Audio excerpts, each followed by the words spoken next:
Call to order. I'd like to have a little word of prayer for us, for direction. Father God, we thank you for this day. We thank you for the interviews that we will do on this day, Father. We pray that everyone be listened to, Father, and heard. And we thank you. Go before us, that we will do your will, not our selfish wills. Thank you. In Jesus' name, amen. Our first interview this morning is Mr. William Lewis, District 1. Good morning, Council. Morning. I'm fine, either or.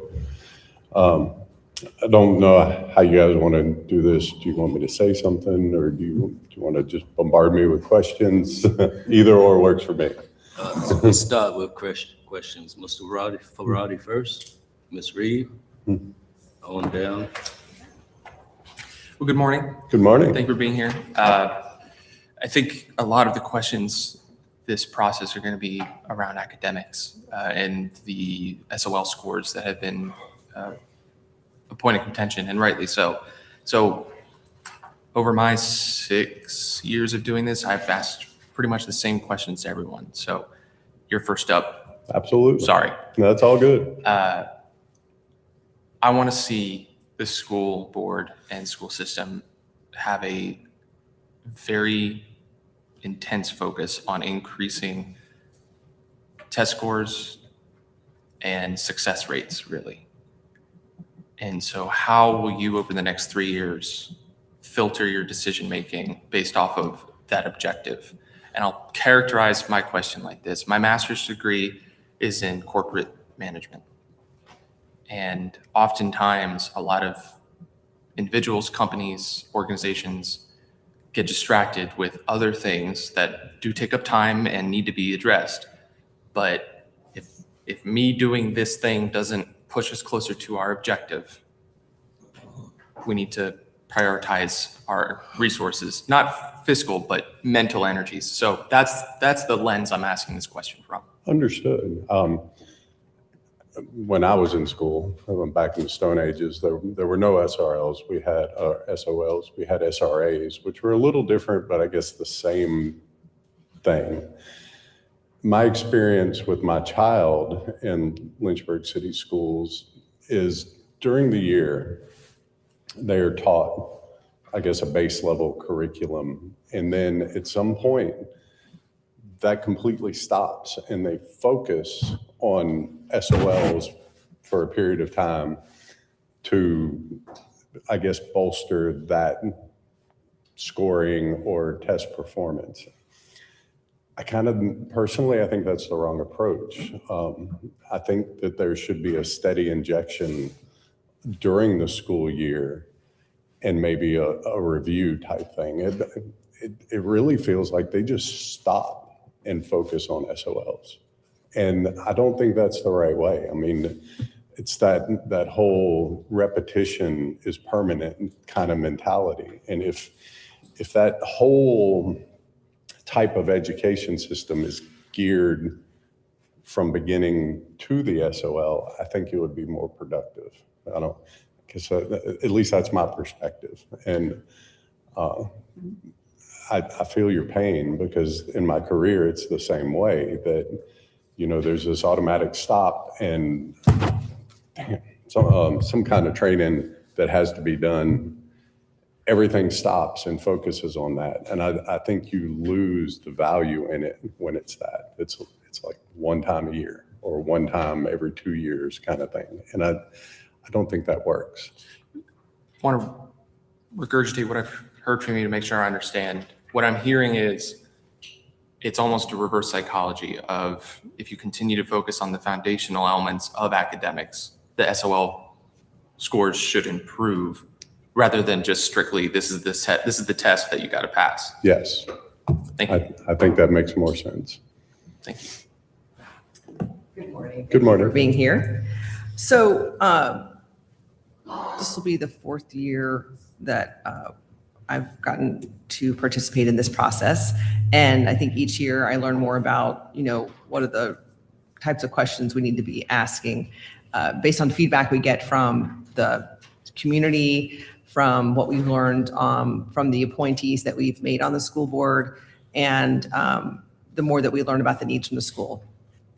And one of the things I think that we hear from the community is, and what we see is the understanding of what the actual role of a school board member is. So there's no doubt we have tons of people that deeply care about our schools, deeply care about the children in our community and their future, hands down. So we've had a lot of people that over the years that have come forward with interest in serving on the school board for those two reasons: want to see our schools succeed, care about our children, and have good resumes. But what's lacking is an understanding of what the actual school board can and can't do. Right. So I'd like to know from you what your understanding of what the school board can and cannot do. What is a school board able to do? Right. In your mind? In my mind, I feel like the school board's role and responsibility, and I will preface this by saying I have no idea. I have not looked into powers and authorities.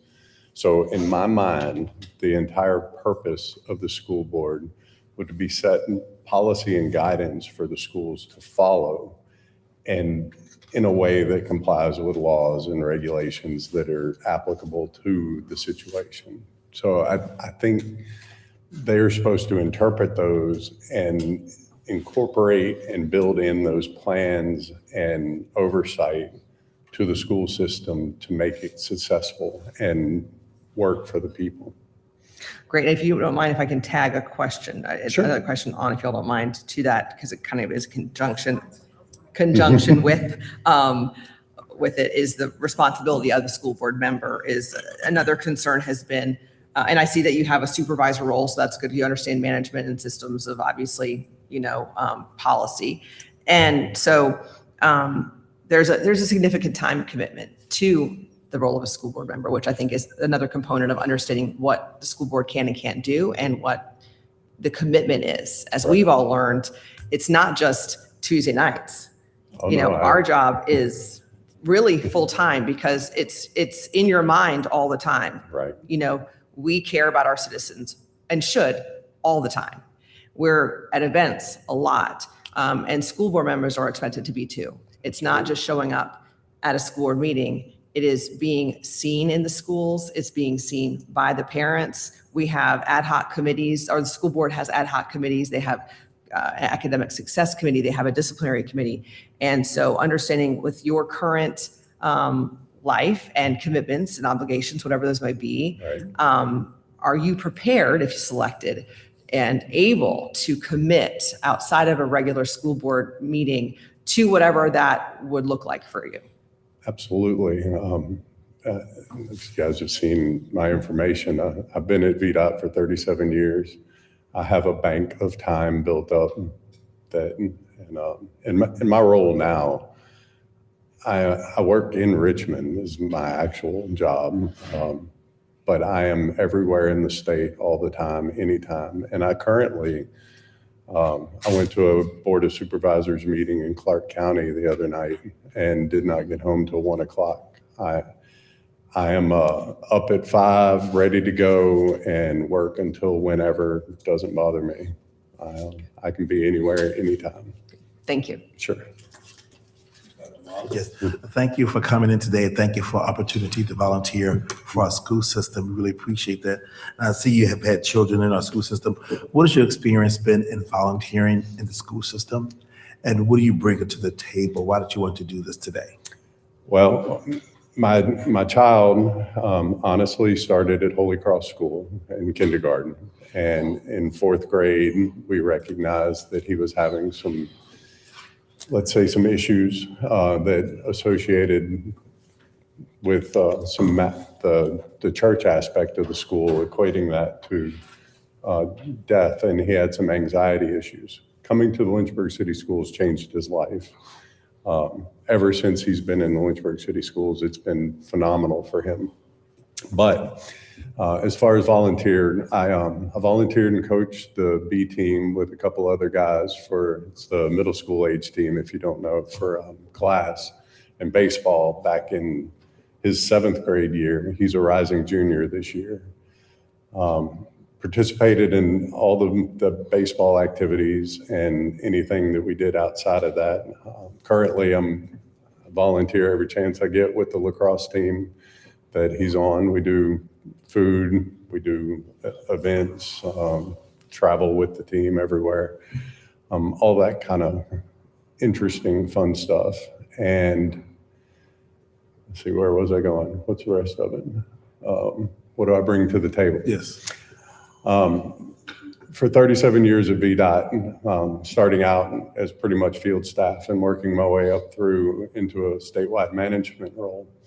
My role has been a problem-solving type role, problem-solving fixer kind of guy. I'm at home when I'm in the middle of an issue or some kind of strife and digging down into it, finding where the issue is and what I can do to fix it. It's kind of my bread and butter. That's how I built my reputation at VDOT.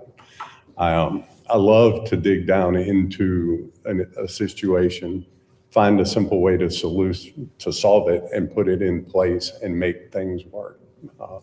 And that's kind of what I hope to bring to the school board, is that same kind of mentality.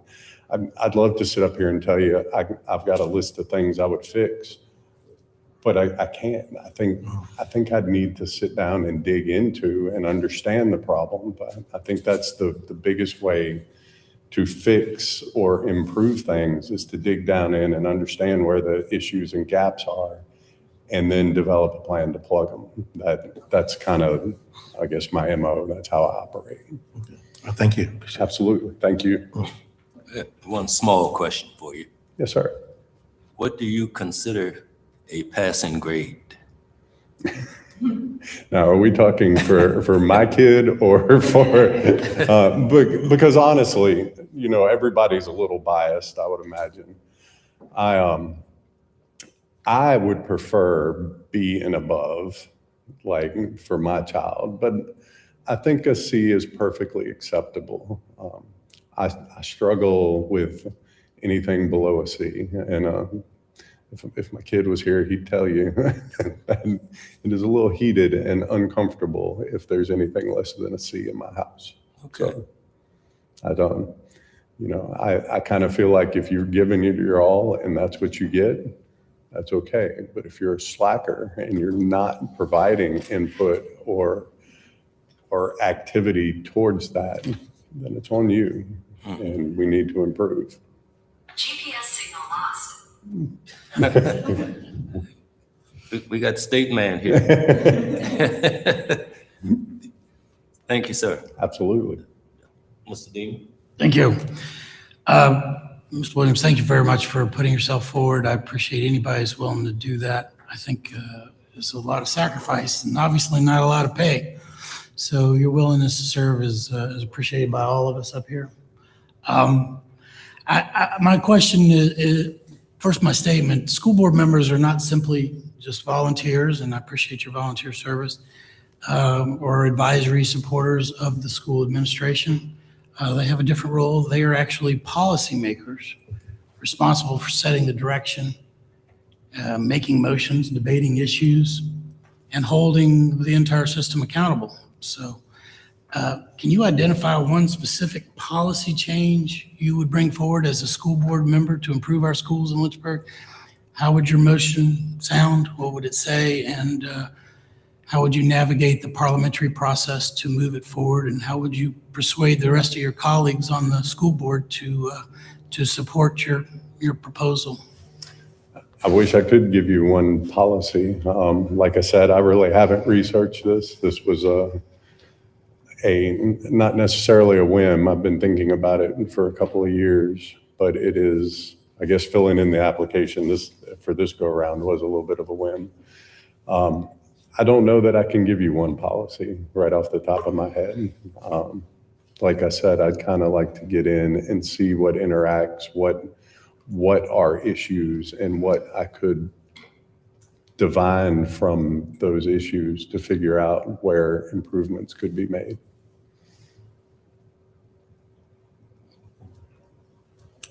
Ms. Timmer? Thank you, Mr. Mayor. Thank you, Mr. Lewis. And my colleagues have actually asked the vast majority of the questions that I wrote down. Mr. Frawley, Ms. Reed, and Mr. Deemer. And I anticipated yours, Dr. Wilder, and I think it's a great question. So I have a couple kind of off ancillary questions out of curiosity. You moved here as a child. May I ask where your parents are from?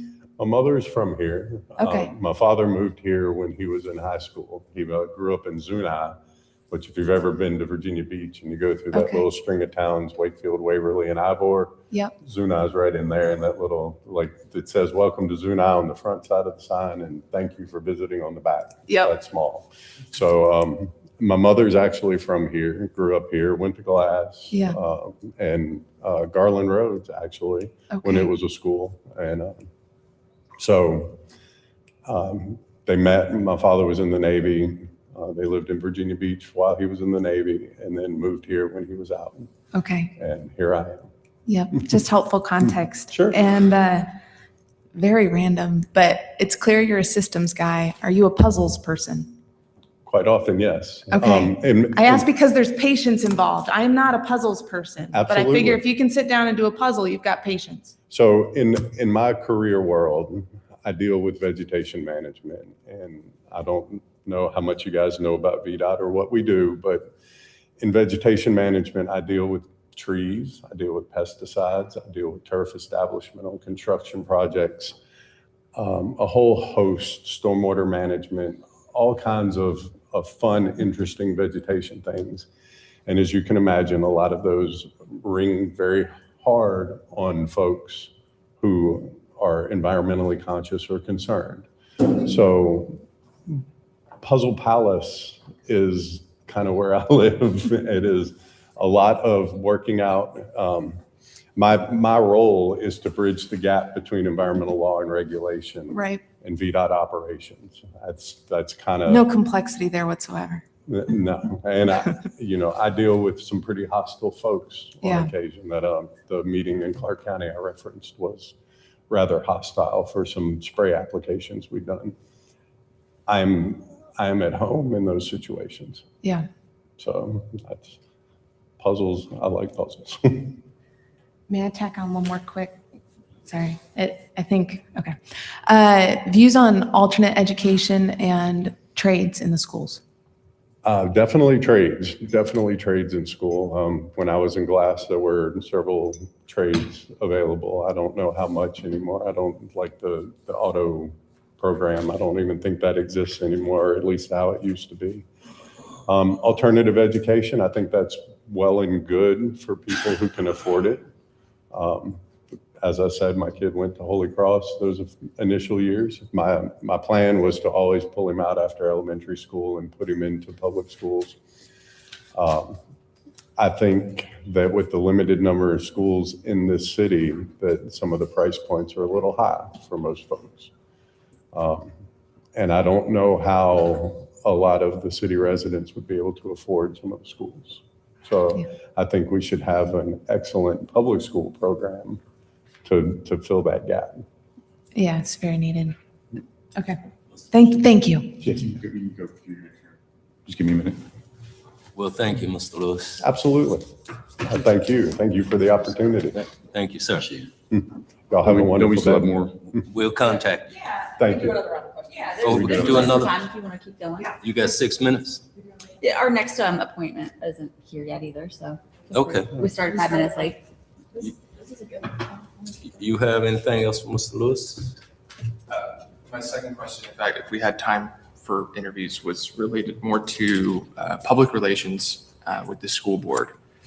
Over the last number of years, there's just been in my view, a substantial deterioration of trust with the school board rolling out school closure processes, saying one thing, doing another, regardless of how things happen with, quite frankly, administrators being sent out or not. How will you prioritize rebuilding some of the damaged relationship between parents and the school board over the next 3 years? At VDOT, we have a motto, open, honest, and fair. And I think that's great. I think that applies in this situation. And that may be the one policy that I could cite that I would like to change. That I think that the school board responsibility is to the people of this city, whether they're appointed or elected, doesn't matter. They still have that responsibility, and communicating with the people they serve is probably one of the most important aspects of what they do. And I don't know how to fix that until I get in and see what policies are now, but I think that it would probably be a priority to sit down and figure out how to increase that communication and make that worthwhile for the citizens of the city. Thank you. Absolutely. Ms. Reed? So one of the things we've heard recently a lot from parents in the community is, not wanting politics on the school board. But the reality is over the last few years, we've seen politics on school boards I can imagine. nationwide. And so that's why there have been questions that we've asked of, candidates for school board over the last few years, because it's a concern. The safety of children is number one, in the school. So we see concerns about that. We've seen the metal detectors installed as part of the concern there. And we see concerns about their safety as far as what they're being exposed to in the classroom from teachers and what really needs to be taught in classes and personal opinions on things. And so, and we've talked about in previous interviews on either side. The school is supposed to be teaching the academics that are the most important things. And so I know I've asked questions like that in the past. Some of the biggest political concerns in political school boards in the country right now have to do with boys and girls sports. What is your opinion on that? Well, I don't necessarily agree with boys and girls sports. I do not think in most sports that is not appropriate. Not so much for, I guess, participation and outcome of those, but for safety. Safety first and foremost. And flip it and reverse it. As a parent of a lacrosse player, I cannot imagine if you've ever watched girls lacrosse versus boys lacrosse. Girls lacrosse is a civilized sport. The rules, the standards are completely different. Boys lacrosse is basically a bunch of teenage kids with sticks running up and down the field, beating the snot out of each other. It is brutal. It is a gladiator type sport. And I cannot imagine a girl on that field with them. I've seen in baseball, we see some of the county schools have girls playing on the boys' baseball teams. They're good. And that may be appropriate.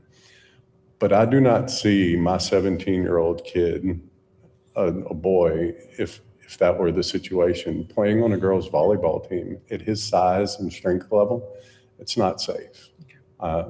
Personally, I would not allow that outside of any school policy. I wouldn't want him to hurt anybody. Okay, thank you. Dr. Waller? No other questions. No other questions. Really simple.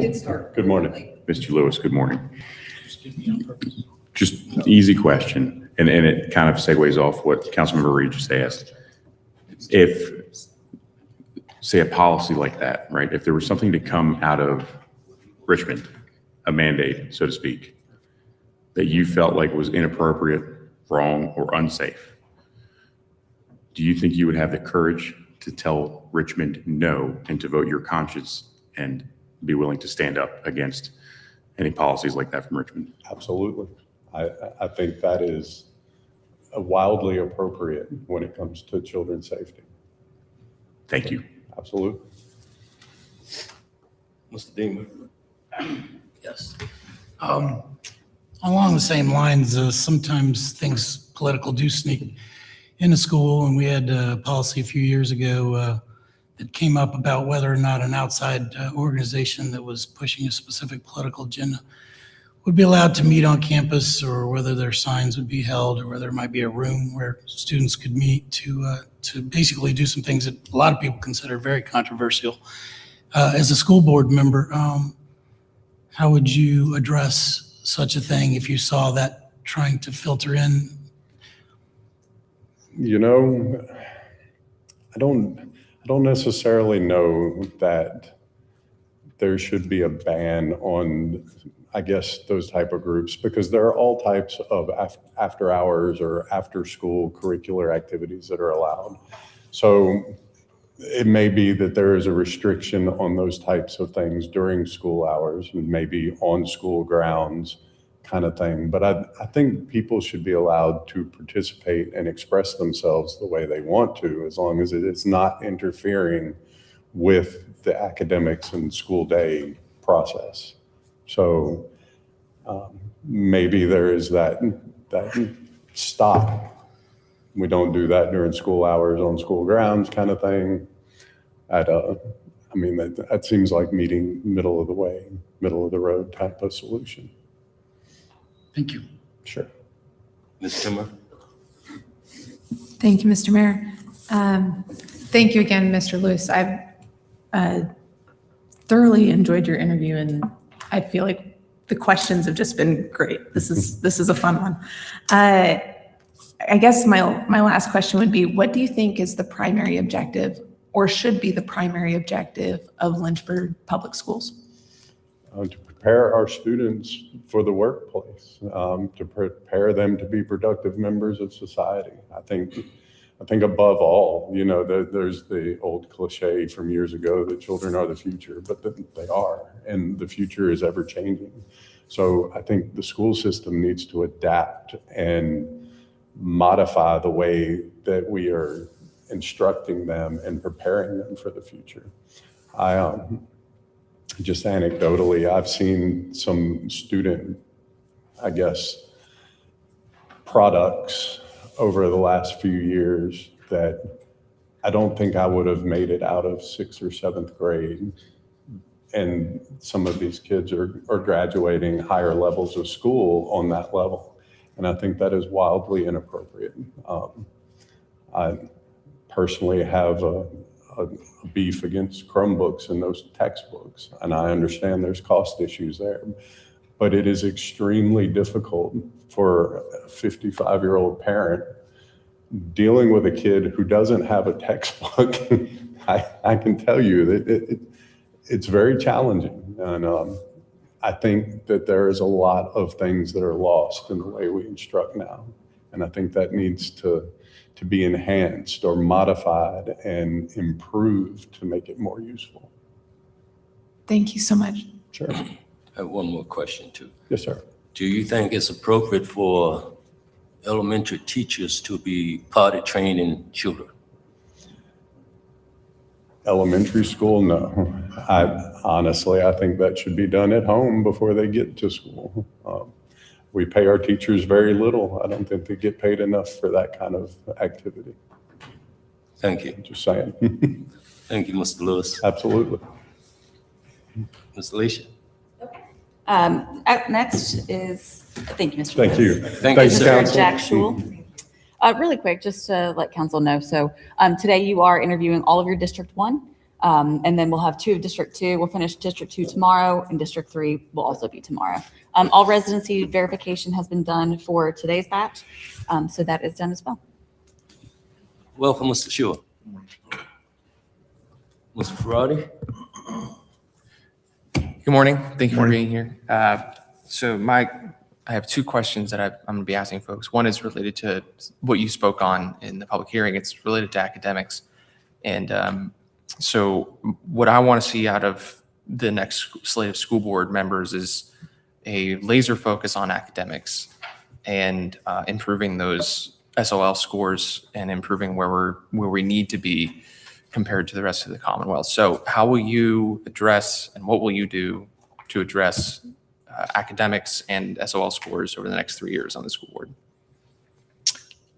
What I would do is, actually, thank you for the question. What I would do is what I spoke about the other night, and I see the mayor here. You got to have a foundation.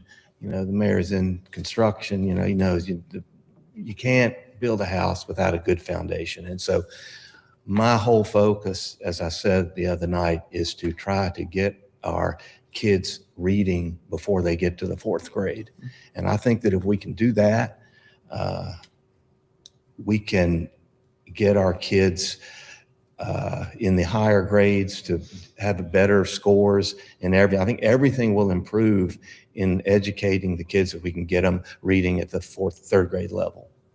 So what I'm hearing is, just to regurgitate and make sure I understand, is if you focus on you're saying if you focus on the foundations of the academics, it's almost a reverse psychology that the SOL scores would improve on the back end. I don't think there's any question about over time. It's not going to be overnight, but over time, and it's proven. It's already proven. It's not, like I said, we don't have to reinvent the wheel. I mean, they're doing this in Mississippi, as I said, and maybe we start small. Maybe we have to go to one school and somebody that's willing to do it. But as I said, I would get these people in Mississippi to come up here or do a Zoom call or find out, let them talk to our teachers and our administrators and our principals and see what they did and what worked. And let's make some progress, because we just, the city's in a bad place, I think.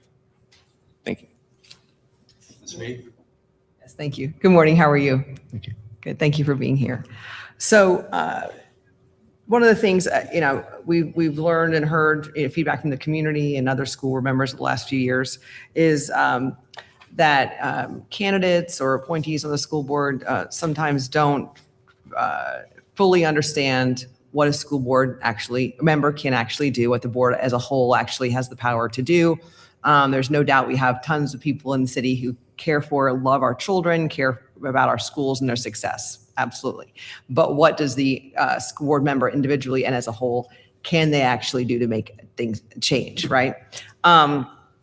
So what your understanding of what the school board actually can make a change in, what policies they can change, what their role is as a whole. And then also the time commitment, because it's not just the Tuesday night meeting, just like I explained to our previous candidate, it is showing up in the schools on a regular basis, being present and invested in the parent, with the parents, letting them know that you're not just there for a meeting on Tuesdays, but that you're truly invested in the children, in the schools, in the community that you're representing as a school board member. So understanding the commitment that this role, we are all, while we're here on Tuesday nights, we're really locked in to the community as a whole as well. So with all that said, what's your understanding of what the school board can do? And are you prepared to make the commitment and be prepared for the meetings on Tuesday nights and for the commitment as a whole to what else this role really requires of you? Well, as far as commitment, I'm lucky in that I can make my own hours so that I will have ability to make time for whatever is necessary. I've got that part. Now, is exactly what the school board can and cannot do. I'll be honest, I don't know everything that the school board can or cannot do. I know that they're hire the the superintendent. As far as curriculum, I know they do the budgeting. I know that's a big part of their job. I don't know how much they're involved in curriculum. So I can't speak to that part of it. But, I'm a fast learner and I'm willing to do whatever it takes to get the job done as far as the city schools. Cool. Thank you. Dr. Wilder? Yes, thank you for your willingness to serve on our school board. Really appreciate that. I know you say you've had children in our school system and have gone through it yourself, a graduate recent last, so we appreciate that. What do you think you can bring to the table as far as for our school system? And also, how active have you been in volunteering in the school system currently? As of today, I have not had been very active in the school system, so that's for that. What I can bring, I believe, is a willingness to try new things, a willingness to bring, as I said, other people into the process and see what works best. I was talking to another councilman about truancy and said that 30% of the people of the kids are truant in the system. And, then I thought, well, of course the scores are bad. The people aren't coming to school. And so, one of the things, as I just said, let's find out. This councilman told me that the counties are doing better.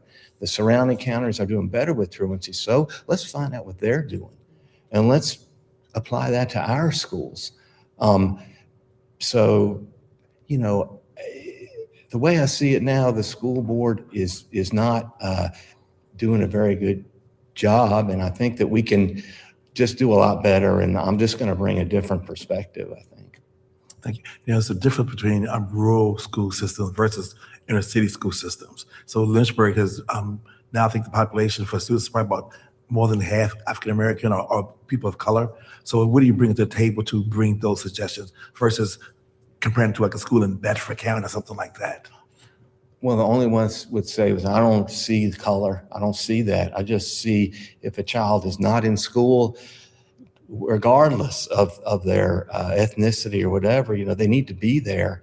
And, I can't compare it to the counties. I don't live in the counties, but I understand what you're saying. Yeah, about urban issues. Yeah, I understand about there's urban issues, and, all we can do is try to do everything we can to get the students that you're talking about in school and learning to read, as far as what the difference between the county and the city, I have to learn about that. I don't know everything, but I just know that we can't look at it. We have to look at all the children in a similar light, and they all have to, the parents have to get them to school and get them to learning, help us. Great. Thank you. Appreciate it. Jack, I'm a skills man. So what's the earliest age in school do you think a child need to learn how to read a ruler, pick up a hammer, use a saw? Well, what I know from what I read about this plan they have is they intervene with kids at kindergarten. They start as early as kindergarten. They identify the kids who are not doing well with either phonics or the science of reading. And so that's where we need to start. So that's what I would say to that. So kindergarten. Start them early. Start them early. I mean, now it seems that I don't know all the details, but from what I've read, a lot of times they're not getting worried about these kids in third and fourth grade. So we got to start at kindergarten. And there's a lot of things involved in this that I've read about and know about, but we can talk about that at another time. Yes, sir. Mr. Deemer? Thank you, Mr. Mayor. Thank you for putting yourself forward, Mr. Shule. I thank you for your willingness to serve in this basically volunteer capacity for our kids.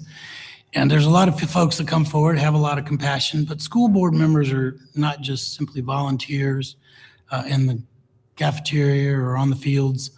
They're not just advisory supporters for the school administration. They really have a role as legislators, policymakers, and they're responsible for setting the direction through those policies, making motions, debating the issues, and holding the entire school system accountable. Can you identify for me one specific policy change you would bring forward as a school board member, maybe about reading or literacy? What would your motion sound like if you made that motion, and how would you navigate the parliamentary process to move it forward, and how would you persuade your colleagues or a majority of your colleagues on the board to support your motion? Well, one of the things I said at the meeting, at the other night was I would bring forth a motion to ban cell phones from school property.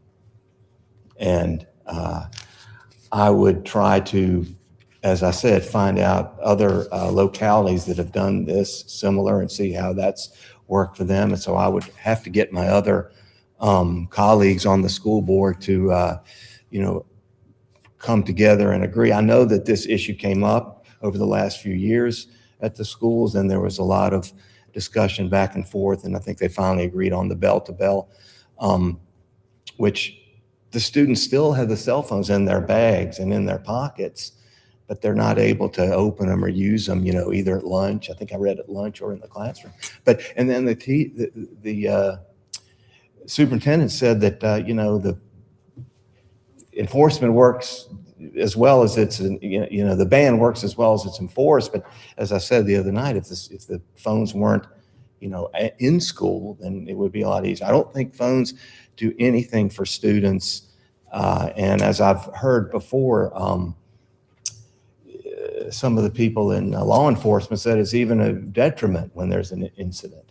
And so, we all went to school. We didn't have phones, and you are, but we're all in a good place. So that would be probably my first motion that I would make. Okay, thank you. Mr. Mission? How you doing, Mr. Shule? Thanks for coming today. My first question, it's pretty simple.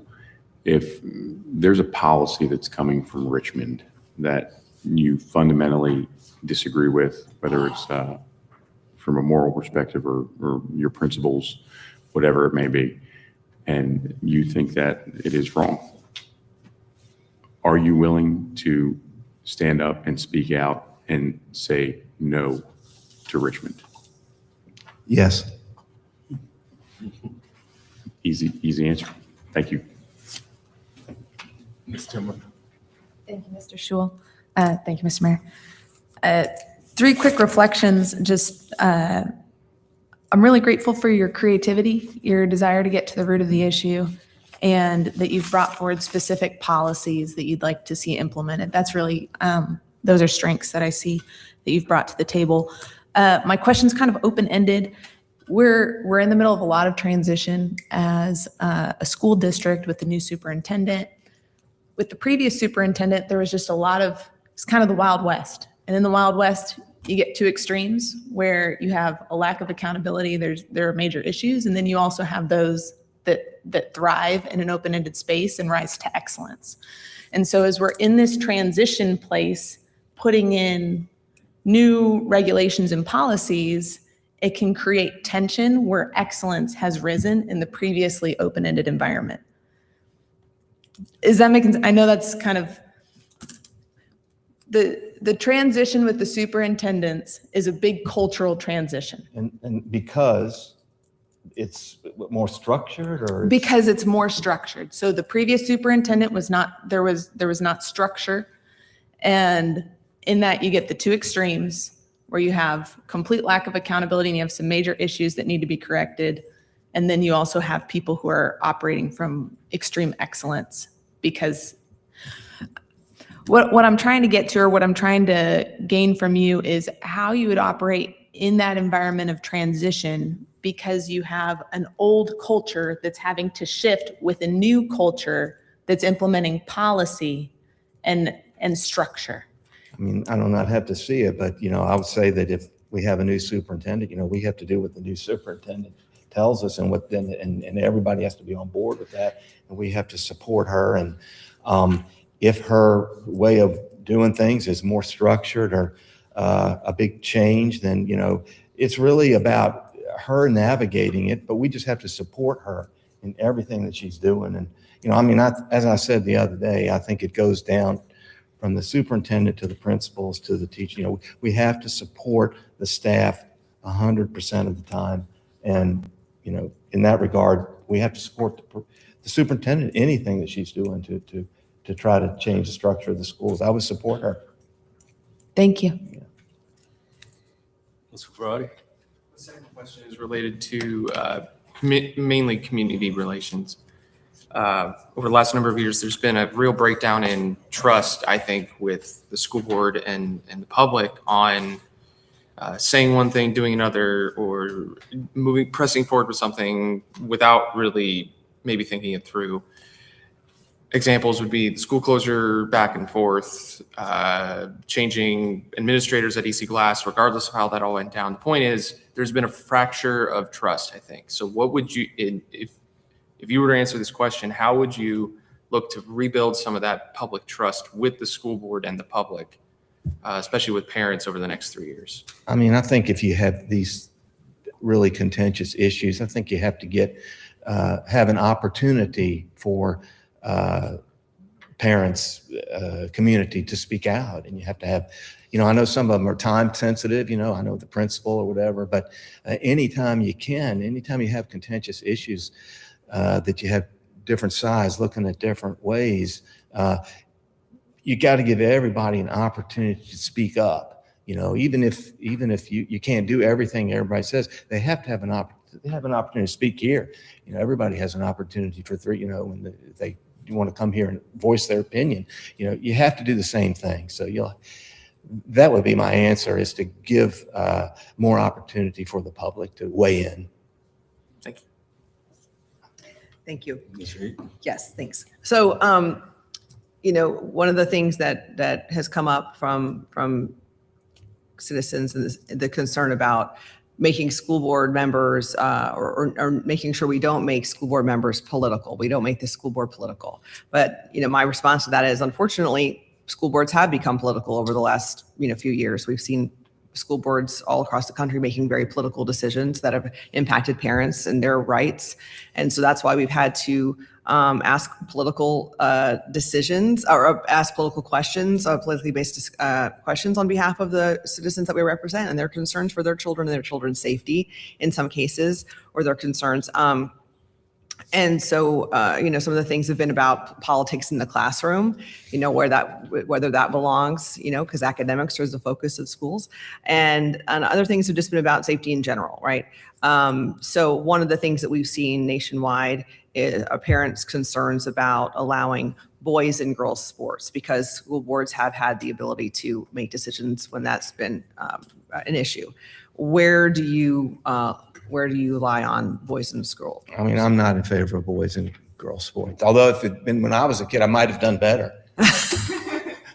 But no, I'm not in favor of boys. Thank you. Dr. Wilder? Yeah, thank you. As far as our pre-K program in our school system, how would you enhance that? Sir, how As would far as our pre-K program in our school system, what are your thoughts about that? How would you enhance it? answer them or Enhance enhance the improve. pre-K program?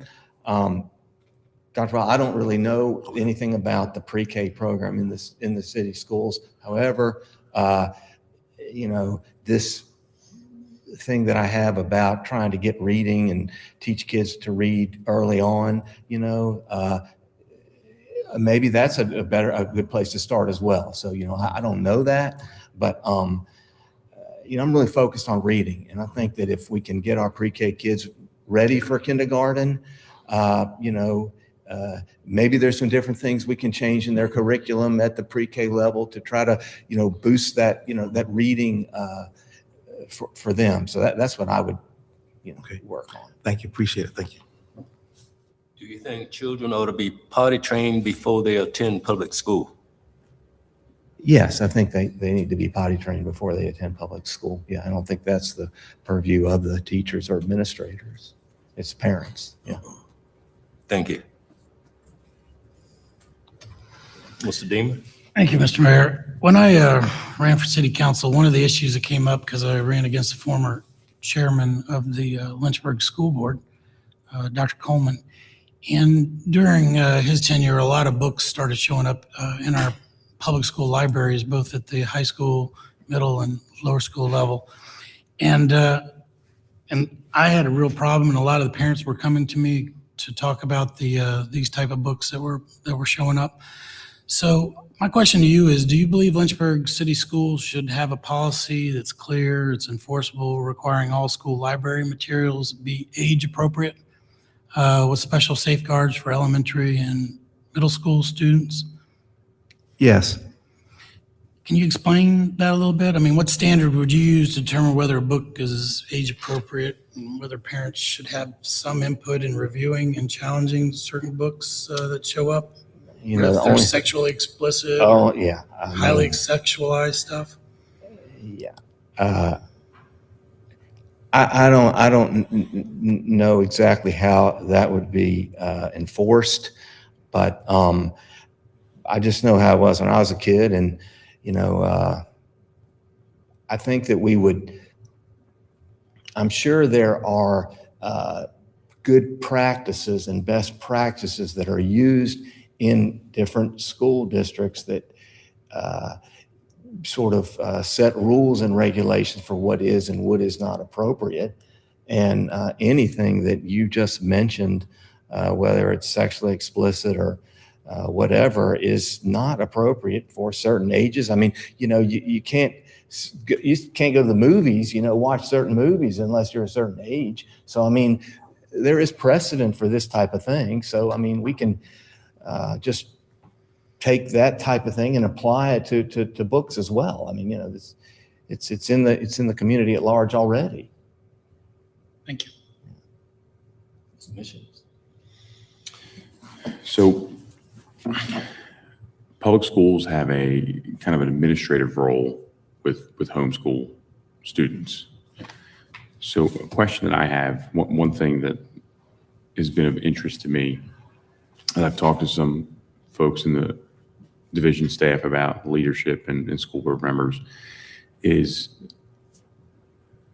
supporting homeschool families in Lynchburg in a way where they feel like the public schools are there to help.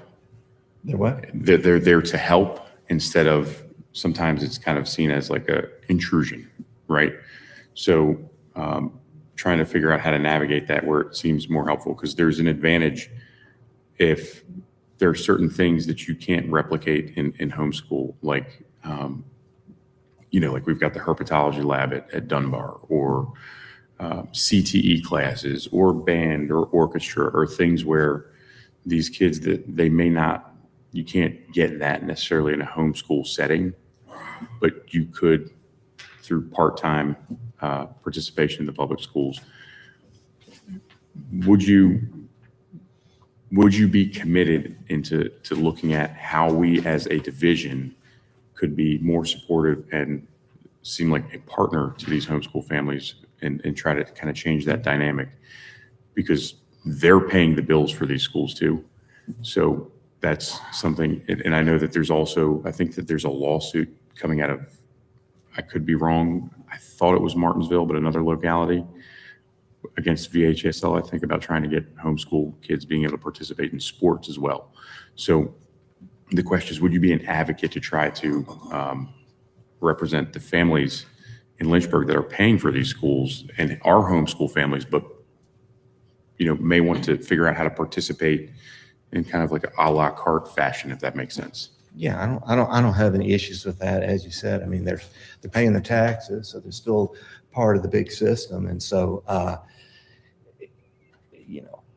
I guess there might be issues on how to navigate it, as far as, when they're going to have to, if they want to participate in activities, they have to do it at the time that the school's doing, Absolutely. they have to, there's certain things that go on in Sure. the school that they have to adapt to if they want to bring their kids for sports and so on and so forth. But I can't see anything wrong with it. I would be in favor of it. I don't have issues with that. Excellent. Thank you. Thank you. What do you view as the primary objective or purpose of Lynchburg City Schools? I think I've sort of talked about it, but I think it's to educate our kids so that they can, become good citizens, and so that they can, get a basis for, being in our society. And if kids can't read, I don't think they can go anywhere. And, I know that we have, one of the things would be to graduate kids. I guess maybe that would be number one. Graduate kids who actually can do the work of 12th grade student, because, from what I understand, I don't know this, but, there's a lot of kids who are getting passed through the system that aren't able to do the work. And anyway, I think that if we get a good foundation, I think that we can really do some great things in the city. Thank you. Any more questions for Mr. Jack? Thank you, Mr. Jack. We appreciate you. Thank you, Mr. Larry. Ms. Finn, Mr. Mayor, Ms. Smith is already here, so if you'd like to call her up. Ms. Smith? Okay.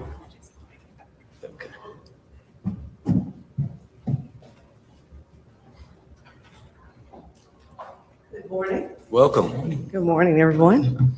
We start out with Mr. Faradi. Good morning, ma'am. Good morning. I have two questions that I've been asking folks. First and foremost is related to academics. I want to see the next school board members be laser focused on academics and improving this SOL scores. So how will you, as a school board member over the next 3 years, be looking to improve the academic results and SOL scores of Lynchburg City Schools? First, I would like to say that I grew up in the Virginia school systems, and so I'm very much accustomed to SOL testings and all the benchmarks, and also raising 2 children in the Virginia school system and currently in Lynchburg, as a parent, I'm very accustomed to the SOL pressures and requirements. My role at Humankind, one of my responsibilities was to make sure that we were meeting certain benchmarks for accreditation. And I realized that it's a tiered pressure. So that pressure was from the state. This is also, we can keep our funding and our accreditation. It was from the state. There was pressure to our director, and the director was pressure to me. I was responsible for the family support specialist that went into the homes. And then in turn, we essentially put the pressure on the families and the pressure on the kids. So I understand how that can trickle down. So as I think the understanding, let's start from the children, understanding why SOLs and why testing is important. Why are we doing this? And then in turn, not putting such pressure on the teachers that they're putting that same anxiety and pressure onto the students. I think testing is very important. I think it's essential. I think once it's understood why we do it and what in turn that looks like and what those outcomes could be, I think understanding helps people have a better buy-in to testing.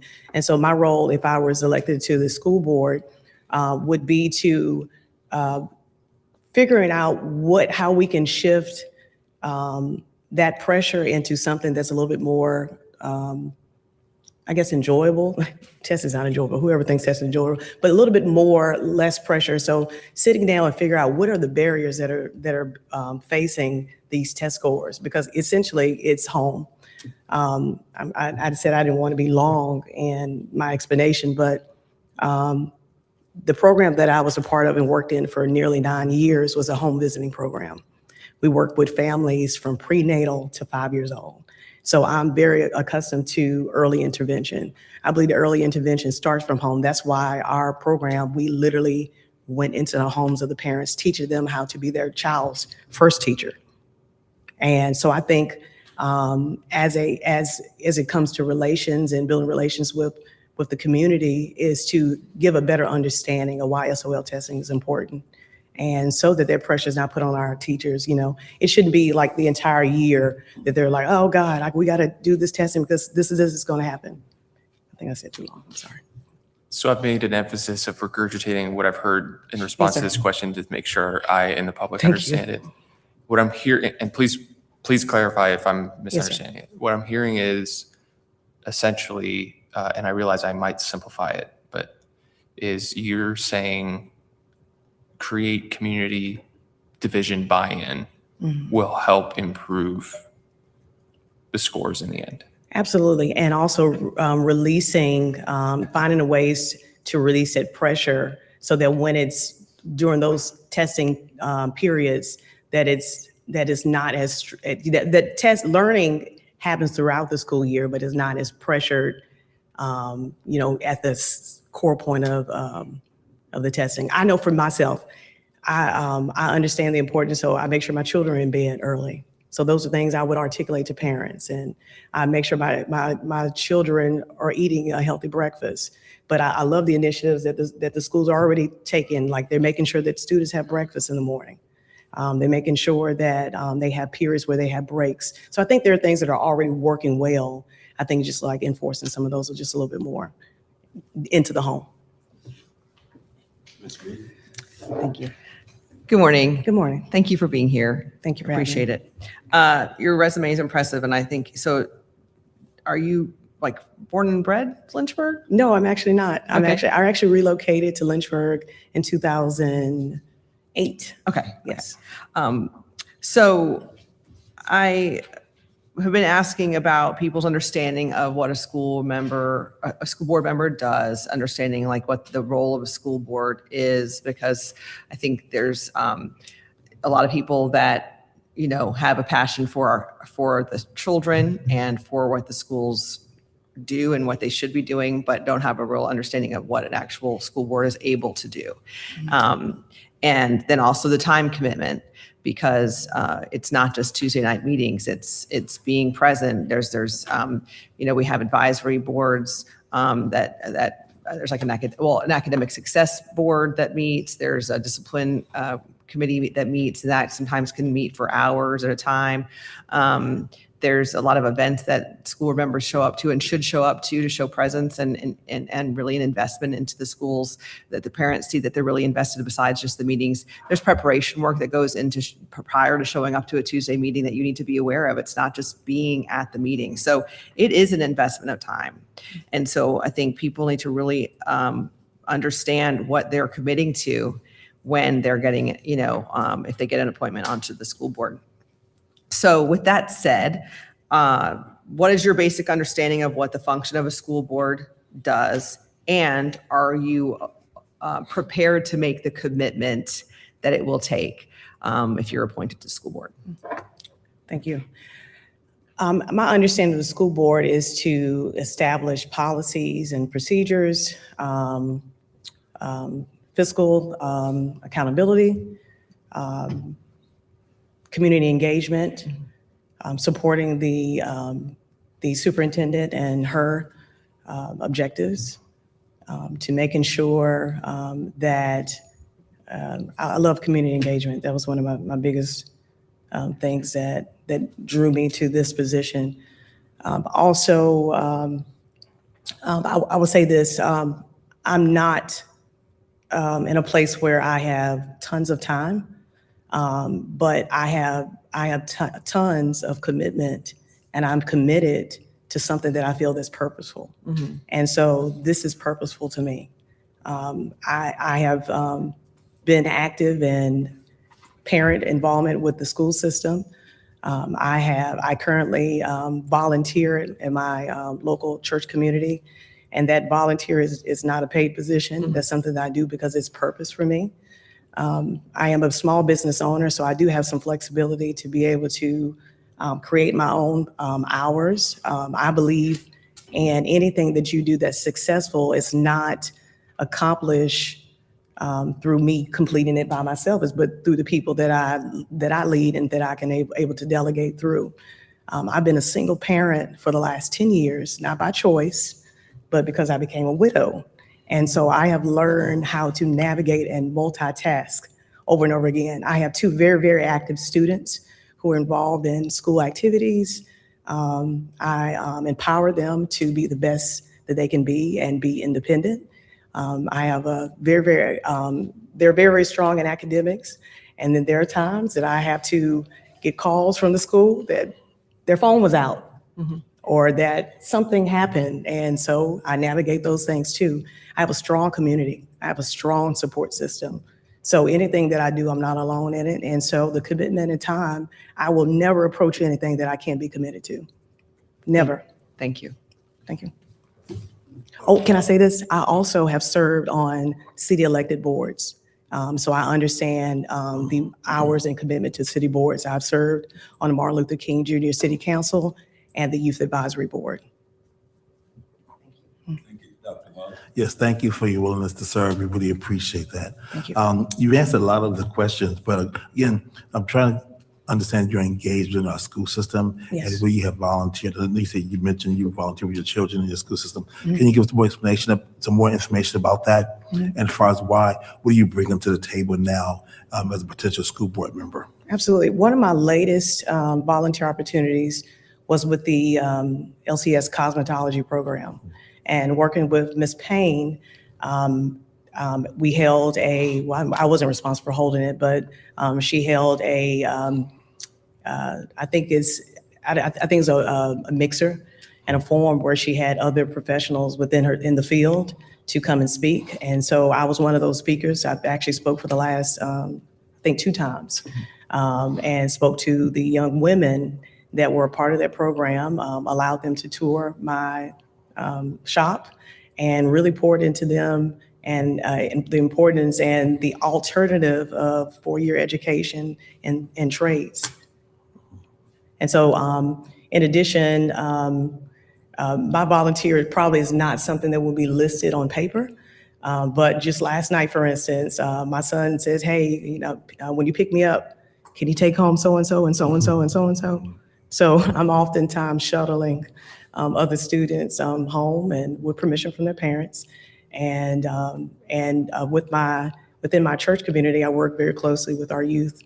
And so it's a joy. And so, yeah, and willingness to do it. And what do you bring to the table right now for the position?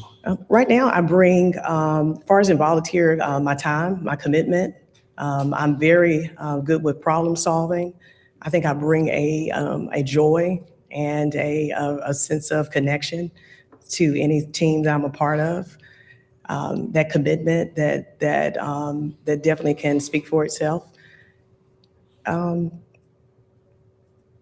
I'll stick with that. Okay, thank you. I think more will come out. That's great. Thank you, appreciate it. Thank you. So, how you doing? Very great, Mayor. What do you think about the Furby movement? You know what that is? I actually do not. The Furbies. That is when a child say that it's a cat. Furbies. It's a cat. It's a dog today. It's a cat tomorrow. In school, they got a cat tail attached to them. They come up beside another child and purr like a cat. Interesting. What do you think about the? You know what? You have told me something new. Now I've learned who's the birthday and who's not. And I've learned a lot of lingo, and this one is new to me. So so I'm very much a social media person. So I would definitely, the first thing I would do is go to social media and find out what is a furry and what's happening. And then get my kids to give me the little inside scoop of what's going on. And then figure that out. I think there's so many, I tell you, trends are always shifting and changing all the time. And I think as a parent, I'm a little bit closer to some of those trends and have a little bit more of an inside scoop to some of those things. So I would have to do a little research, just like I probably had to do research with a lot of things being a part of this board. But I'm committed to doing that work. Yeah, I've heard where a child requested a litter box Oh my, because it was a cat. okay. What do you think about such activity? Well, I don't think, is there a policy where pets are allowed in the schools? Are pets allowed in the schools? I'm sorry, but pets are not allowed in the school, and so therefore litter boxes are not allowed in the schools. Yes, you got me on that one, Mayor. Thank you. Thank you. Research. Yes, sir. Okay. I will. Mr. Dean. Thank you, Mr. Mayor. I would just caution you on researching furries. Some of it can get very adult, and it's a precursor that what's going on in the schools sort of is leading into some of these more adult behaviors. So Adult behaviors. browse carefully, Okay. as always. Thank you for your willingness to put yourself forward. Absolutely. And I know it takes a lot of sacrifice to be on the school board, and your willingness to put yourself forward is not missed on me. We have a few things in common, Liberty University grad, so fellow Yes, sir. alum, and appreciate that. Also, my daughter graduated and got a certificate in cosmetology in the Chesterfield County school systems, and Okay, awesome. opened up her own salon and has had her own business, which is growing and healthy for years over in the Beautiful. Hampton Roads area. So the mayor and I have a great love for technical education. I think there's a need for more of that. Not every kid goes to college, so I appreciate that you have gone on and got a secondary or a graduate degree. Yes, sir. So that's I noticed that. But school board members are not simply volunteers, and we've got thousands of volunteers in our public school systems, and not every one of them should be on the school board. But they're not just advisory for the school administration either, just to give them direction and have conversations. School board members are actually policy makers, okay? And they're responsible for setting the direction, making motions, debating issues, and holding the whole system of LCS accountable to make sure that they're going in the right direction. And we've obviously not been going in a very good direction just based on the simple numbers that we all are aware of. But could you identify one specific policy change that you would potentially bring forward as a school board member, some legislation basically, because you're a legislator, that would, what would your motion or legislation sound like? How would you navigate getting your other colleagues to support you and get a majority of them to actually vote for it if you became a member of the Lynchburg School Board? Let's see. One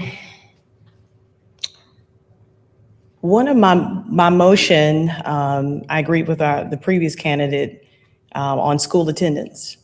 I would make a motion that school attendance, obviously it's already mandatory, but that I will put some additional disciplinary action in place for that. Truancy is already in works. But I would incorporate something where there's a little bit, not saying that there isn't, but a little bit more discussion about what is the barriers that are preventing a child from attending school. We talked a little bit about my role in the community as a serving as a barber. I had a student that he was in high school, and I learned that he had a strong truancy issue. Then one day he had a haircut scheduled for me at 9 a.m. Like, so why is he here getting a haircut at 9 a.m.? So I asked him a couple questions. I said, hey, so what is this haircut for you? I want to know, what's the reasoning? What's behind it? And so his reasoning was, I didn't have time to get a haircut when he hadn't had a haircut in months. So I didn't know why it was an urgency that day during school hours. So I explained to him, if you book with me during school hours at this time again, I will not accept it, period. I will not accept it. And I told him, like, if I see, I want to see that you are improving this area. And also I want, and if your grades you've attended school, your grades are well, then I'll make sure one of your haircuts is free. That was my buy-in with him. So truancy, a policy surrounding truancy, I'm not completely abreast on the steps that truancy goes through right now, but I would just make sure that that's a more secure and parent-accompanied discussion. How I would encourage it with my colleagues, first of all, I will open up for discussion. I'm open up for anything shifting, correcting, and hearing and listening to everyone. I know there's people who served on the school board so much longer, well, obviously much longer than I have. There are others who've served almost to their tenure. And so I would just hear them out. I would hear teachers out, but I think your focus was about my colleagues. I would just have an open discussion. Anytime that I'm working with a group, I lead with respect and I have a listening ear. I'm not afraid to share and drive home my points, but I'm not afraid to be wrong. I'm humble to be wrong as well. Let me follow up just real quickly, because I've heard from several teachers and parents and school administrators that the truancy problem in Lynchburg is often because parents and even some doctors in Lynchburg are abusing the policy by writing excuses for the children over and over again, just whether they are sick or not sick. They almost pass out these excuses like candy to the kids who just then don't come to class. And you can't learn if you're not in class, You right? can't. So if you got in there and you found that this anecdotal evidence was indeed the case and that the system was being abused and there was some problems with it, how would you fix that? Well, number one, I don't know that getting a doctor's note is as easy as it sounds. As a parent who has children who have been sick before, and some sickness is not unto death. Some sickness is just a 24-hour thing. And so I have not sent my children to the doctor because they were sick for one day. But I have learned the policy that if I even just write and talk to the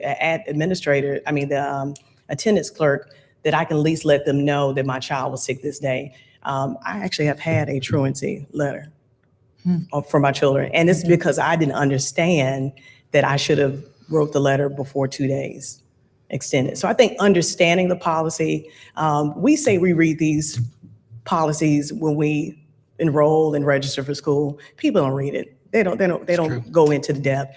And so I would just make sure that there's a little bit more pressure for parents to have a clear understanding. And so how would I work with that issue with doctor's notes?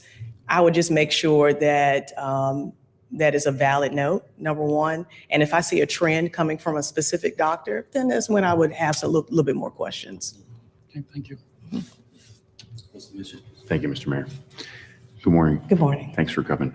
Thanks for having me. Simple question for my first question. Okay. So if there were a policy or a mandate that came down from Richmond, from the State Board of Education, that you fundamentally disagreed with, say it was something related to, boys and girls sports or whatever it may be, and that you felt like was just wrong, immoral, something that just didn't align with your values, your principles, and really the values of our community, would you have the courage to say no to Richmond, even if that meant we as a school division would have to litigate? Do I have the power to say no to Richmond? Would you have the courage to say Courage. no, even if that meant we as a city or a school division would get involved in litigation to try to overturn whatever that policy was? Yes, I have the courage to do so. I would want to know a little bit more about my power and my role to advocate for what I feel is right. And I'm not, even though there are things that quite often I encounter that are against my personal morals, I understand that may be morally correct for someone else. And so I don't allow necessarily my morals to prevent me from understanding someone else's perspective. Sure. I have things that I would not necessarily agree with male and females in the same sport. However, I understand that there are times that are changing. And so I would just be a little bit more, try to understand the policy and have a more listening ear to our community and whether or not this is something that our community is thinking that's a need. But as far as something that I feel strongly about that I think that is not going to be beneficial to our community, absolutely, I have no problem with stating my belief, and not my belief, but my stance as it relates to our community. And I guess the question is, would you follow up and vote that way? Yes. Okay. Yes. And this is just kind of a comment on top of that. The Doctrine of the Lesser Magistrate. I highly recommend you read that book because you mentioned you are curious about your power as it relates to the position on the school board. And I highly recommend you read the book, The Doctrine of the Lesser Magistrate. That should have all of your answers.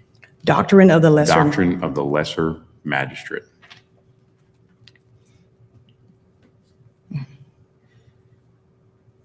Thank you. Thank you, Mr. Mayor. Thank you, Ms. Smith, for your application and taking the time here. I really enjoyed you in the public hearing. I've really appreciated your answers. I'm going to repeat a couple things because I've been doing this with everyone, just that I find as strengths. That you're not afraid to be wrong. Oh my gosh. Praise the Lord. If we all had more of that, we'd move a lot further. I see a lot of strength in your early childhood intervention experience and your ability to communicate with families and seeing the need and role of parental involvement in solving a lot of these problems. It's a theme that I've heard a lot of in that listening ear of a barber. I want to go back to your statement earlier about being purpose-driven, and I'd love to just hear a little bit more about you, because the thing that I've seen is really a tenacity and a passion. And I'd love to know where some of that came from and how that has specifically driven you into community-focused type engagement. Well, my focus and purpose with being part of my community started with me realizing that when I relocated to Lynchburg, I was just living in Lynchburg, not literally the magazine, but I was just living here. I wasn't involved here. I was going to church and coming home and going to restaurants and coming home. And I realized that I was about to raise children in this community that I was not familiar with.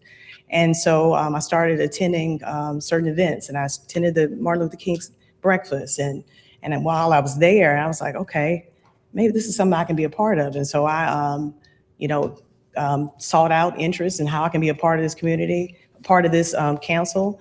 And whether I was going to be it or not, I was going to try to at least meet the people that were there, a part of the board. So once I did that, I actually was appointed. And so it was a surprise because I got it in the mail and I was like, oh, wow, so I got to go. And so became a part of that board. And I realized a lot of people on that board had been involved in the city of Lynchburg for years.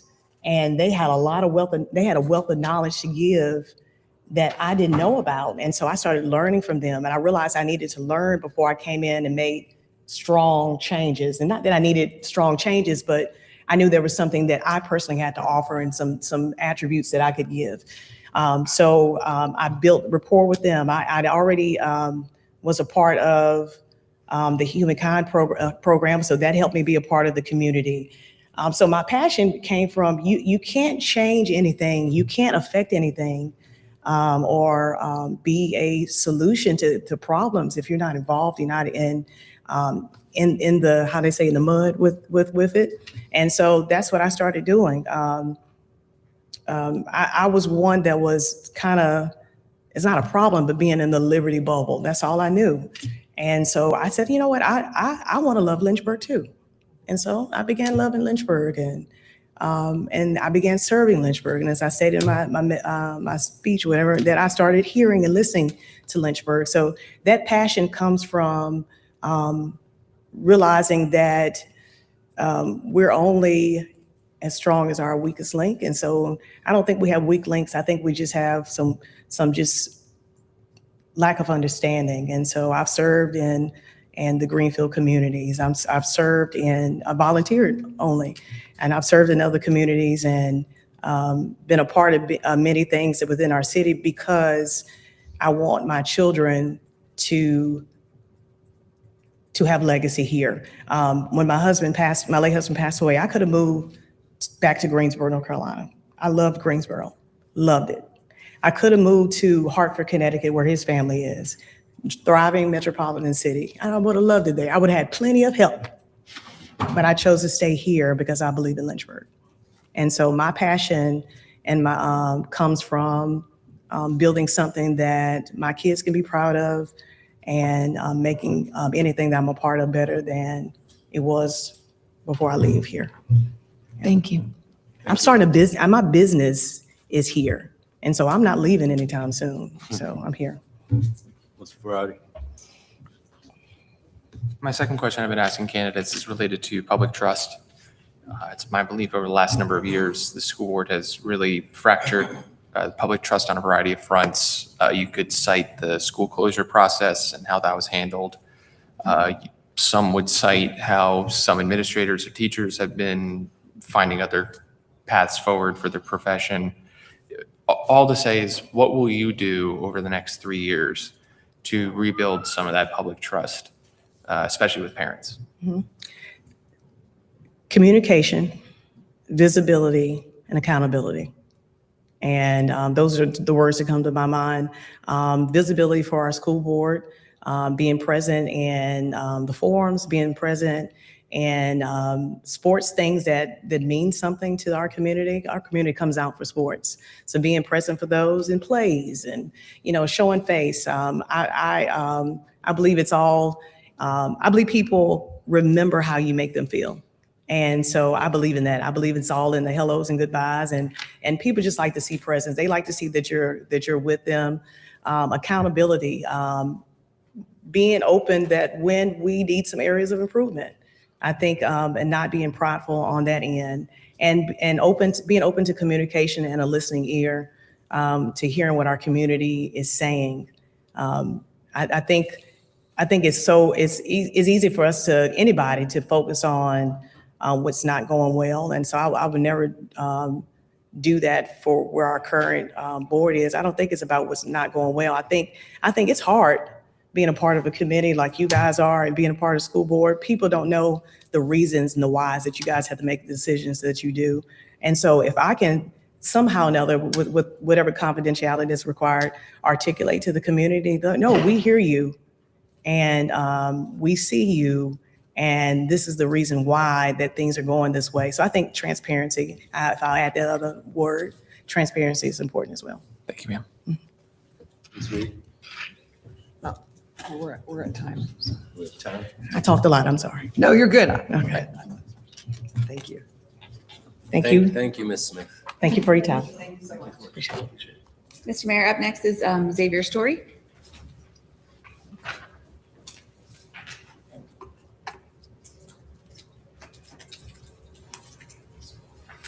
Good morning, Mr. Story. Good morning. How are you? All is well. Good. Awesome. Mr. Ferrari? Good morning, sir. Thank you for being here. I've been asking two questions to every candidate. First is academic success has got to be a top priority. Test scores are not where they need to be in the slightest, and they need to be improved. So what will you do to improve the academic success and the SOL scores over the next 3 years as a member of the school board? Well, thank you for that question. I will tell you, it's certainly a multifaceted thing that gets you to that ultimate goal in the end. Of course, as a member of the school board, you have to examine the curriculum. You have to look at what is and what isn't working, what students are responding to and what they're not. I'll say a focus of mine from my own perspective, I'm the coordinator of student engagement at Randolph College. Is something that means a lot to me is, are our students interested in school? Do they like being at school? Are they, enjoying what's going on in their institution? Because if you have an engaged student, you have a student who's more willing to perform well, more willing to study, just in a better position to perform better academically. So I think, like I said, things that I would look at for that, are we responding to what our students need? I saw that, the school board has approved, free breakfast and lunch for students. I think that's fantastic. If a student comes to school, or for last year in the summer, if a student comes to school with a full belly, they're more willing to be engaged with the curriculum if they can focus. I know I have a younger brother who just graduated high school, and some of the conversations I had with him just were indicating to me that students now, compared to when I was in school, are more apathetic than they used to be. And my focus would be finding out the reason for that, addressing those concerns and getting them more motivated. And then I believe that would be a good strategy to improve our test scores. Thank you. Ms. Reed? Thank you. Good morning. Thank you for being here. Thank you. Good morning. So as far as your familiarity with Lynchburg City Schools, what do you feel is the biggest concern that you would want to address first if you were appointed to the school board? And how would you go about addressing it? Well, thank you for that question. I think, of course, what Mr. Feraldi said, the test scores are something that would be at the top of my priority list for sure. We've seen slippage in years, and I think that in order to have the best Lynchburg that we possibly can, we need to get those test scores up so we can have a better educated student body that are ready to come out into the workforce, go to college, and then hopefully stay in the community from there. And I think that absolutely needs to be the top priority. And then I think I outlined sort of my thoughts on that, but that would be my top priority. What do you coming into think the position. root of the problem is there, though? Well, I will say, like I said, I think in conversations I've had with people, it just seems to me that for whatever reason, students just aren't motivated. A lot of students say they don't like going to school, that it's not enjoyable for them. Truancy issues come with that, students not showing up. More students transferring to online instruction, which I think can be good, but I also think it sort of removes that kind of vital experience of being in the classroom. So I think that is certainly one of the biggest driving factors for that, and I would be interested in having our schools be an environment that our students want to be at, so they can feel that they want to perform well. Okay, thanks. Thank you. Yeah, and thank you for your willingness to serve. We really appreciate that. Now, can you share with us your experience in volunteering with our current school system, and why are you at this moment putting your name in for the school board? Well, I will admit I'm not a long-term resident of Lynchburg at this time, so my personal involvement with the school system at this time has been a bit limited. What I will say, for the reason that I applied, I attended the city council meeting 2 weeks ago, the previous one before this one. I had not applied by that time, and when it came time on the agenda for candidates to come up and present their candidacies, give the reasons why they thought they should be on the board, no one was here, and that struck me deeply. As I mentioned in my sort of pitch on Tuesday, I served in other board positions in the community I came from previously. I served as an associate director on the Soil and Water Conservation District here, and I'm sure I don't need to tell you all, but it's difficult to find candidates to serve in these unpaid public service positions. I remember how I got on the Economic Development Board. I had a conversation with a city councilman in Covington, my hometown, who I was friendly with, and he was telling me that, it was difficult to get people interested and involved. And I said, if you have something in mind, I will show up. I will attend the meetings. I'll attend the special sessions. I'll meet with people in the community, go to ribbon cuttings. And I was ultimately appointed to the Economic Development Board. And of course, I was 23 at the time. I'd certainly never owned a business or employed anyone, been the CEO of anything. But I made good on my promise. I was a very active member. I learned quickly. I attended the meetings, the special sessions, ribbon cuttings. I was a active member and a recognizable face in the community. And should I be on the school board, I will bring that same passion for public service that I have. And I will be out in the community and work to be a recognizable face that, people see and want to speak with and have a relationship with. Okay, thank you. Thank you. Mr. Story, Good morning. what would you consider a passing grade?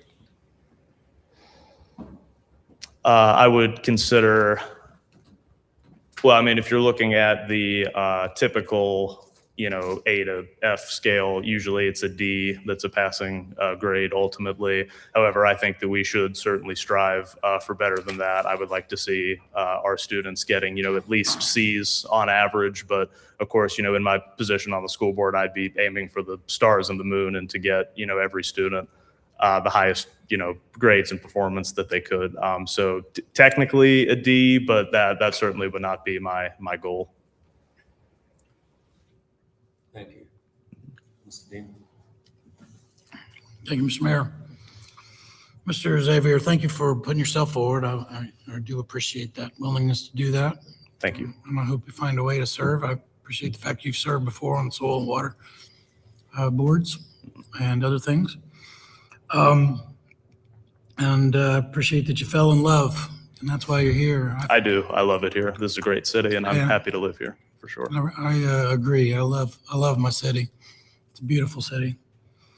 The question I've asked everybody is, School board members are not simply volunteers. There's thousands of people who volunteer in the Lynchburg City School System. That alone does not qualify you to become a school board member. It does make you a great citizen if you do that, but qualifications need to be on a school board are a little more specific and a little more detailed. You need to be able to make policy. And I saw in your resume that you, or your application, that you have some experience in policy development. Yes. So that interests me. And that's the nature of my question. There are policymakers that are, you guys will be policymakers responsible for setting direction, making motions, debating issues, and holding the Lynchburg City school system accountable to follow your policies that pass the majority of the board. So can you, identify one specific policy change you might bring forward right now as a school board member, should you be selected? What would your motion say? What would it sound like? Since you've done this before, how would you navigate getting your colleagues to support you in that motion? Well, thank you for your question. Yes, regarding my policy experience, I did go to college for political science at the College of William and Mary.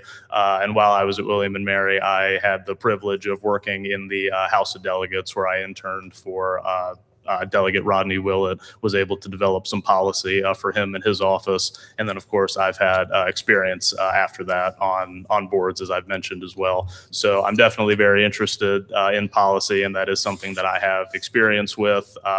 Getting behind the scenes and the details, that is something that I enjoy quite a bit. I would say that as far as a policy change that I would like to see now on the Lynchburg City School Board, I would say one thing that I would certainly like to be the case in cases of truancy, just sort of a thing of where my interests are with that. And to be frank, I'm not exactly sure what the certain policy is, but something that I would like to see is that if a student is having attendance issues, I don't necessarily want to see them excluded from extracurricular activities, because I think that once you start doing that, that gives students even less of a reason to want to come to school if they're being further alienated from their activities and their peers. So that would be a piece of policy that I would, if there is room to currently make that change on the school board, that is something that I would like to do.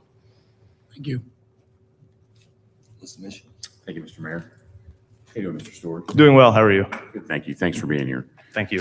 My first question is a simple one. If you had a mandate come down from Richmond that you strongly disagreed with, felt like it was not appropriate, perhaps even not constitutionally sound, and something that wasn't good for our community and for Lynchburg City Schools, would you have the courage to say no to a mandate from Richmond?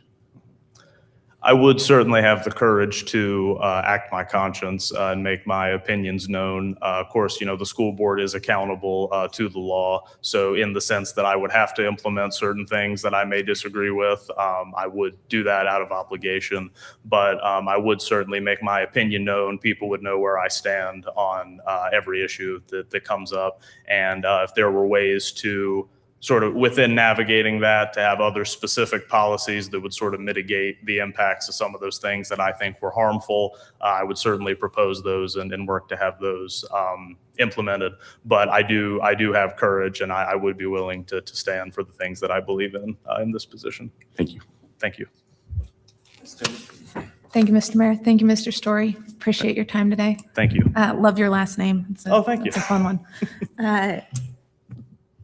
What do you view as the primary objective of the school district?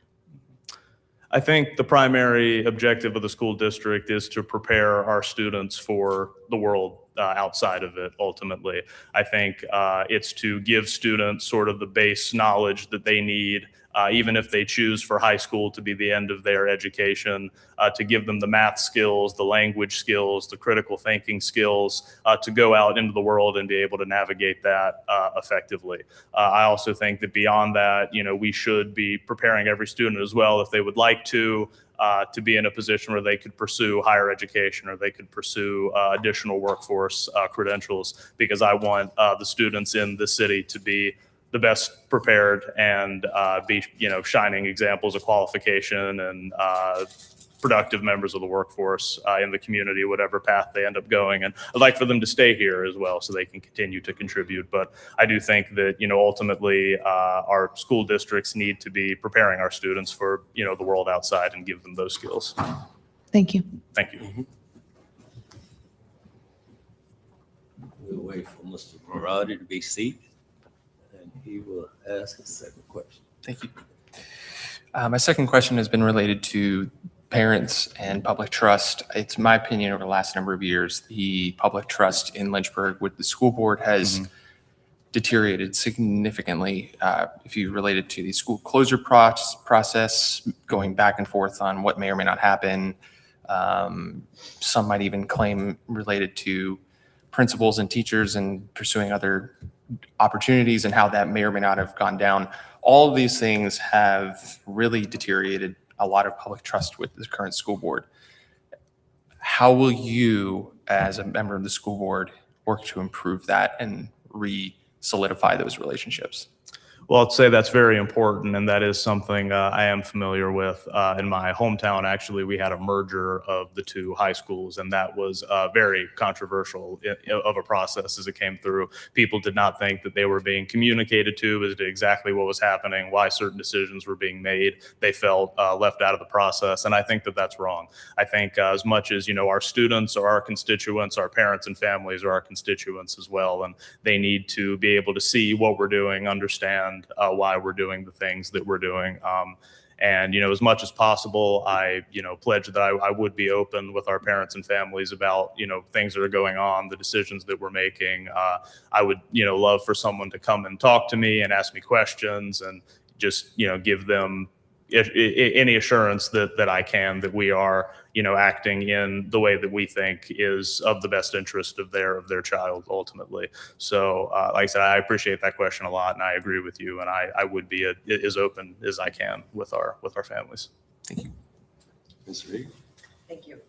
So I think one of the concerns that community members have brought up about, and school board members, old and former and present, is that the people that are interviewing for this understand the time commitment.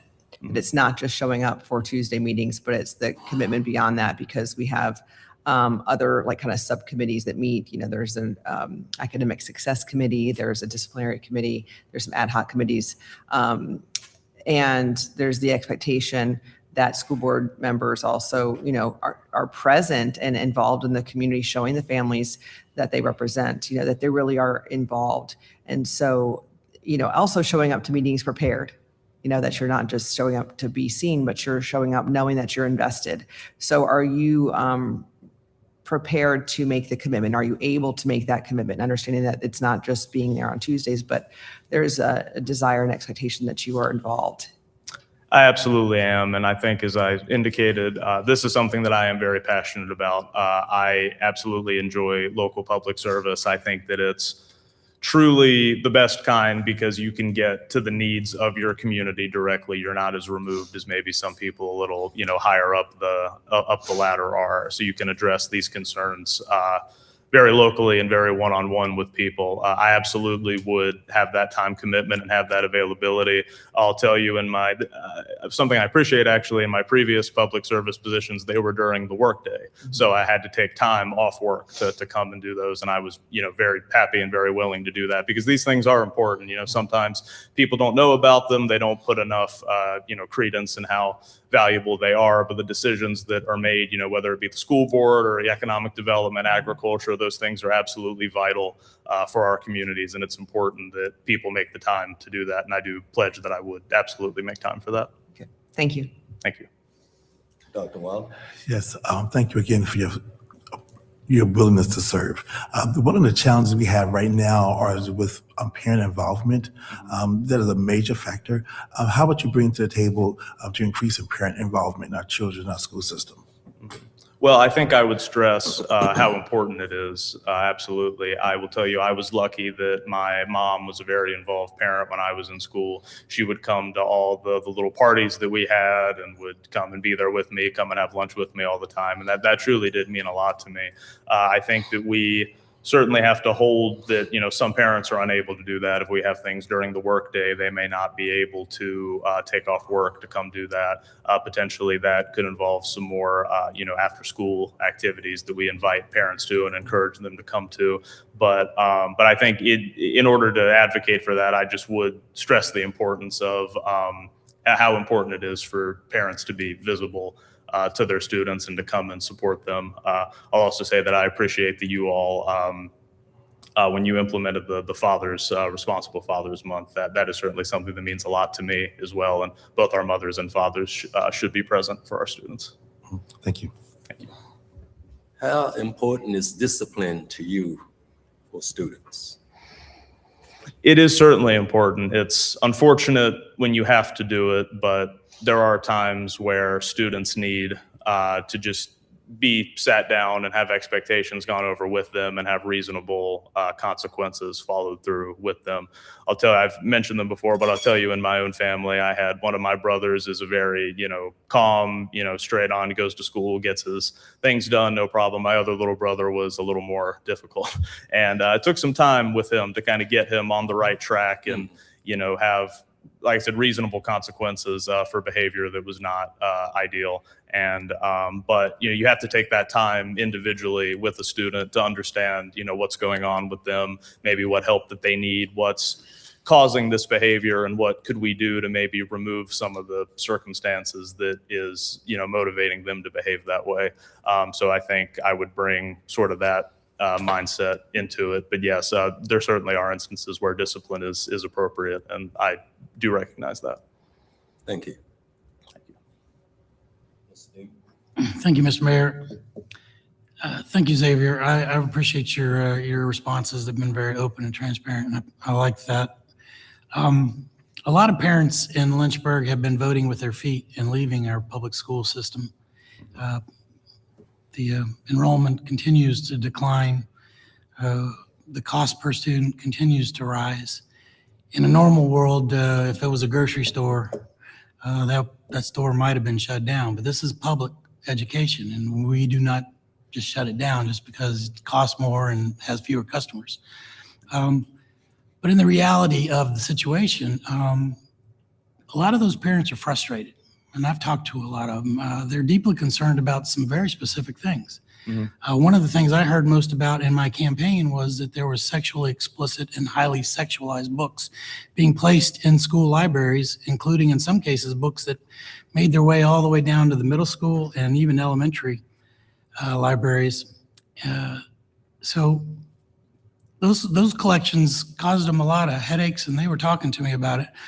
So when I ran for office, I was clear that school libraries should contain age-appropriate materials, that and controversial sexual topics should be left to parents and not introduced to children through school library access, especially elementary. As a school board member, what specific policy would you be willing to support to ensure all library materials are age-appropriate, transparent to the parents, subject to meaningful parental reviews if the concerns are raised? Would you support removing sexually explicit materials from elementary schools and libraries? And if not, why not? Well, I would say unequivocally that I would support removing any sexually explicit material from an elementary school library. That doesn't have any place for children that young. I can't think of a reason why that would need to be in there.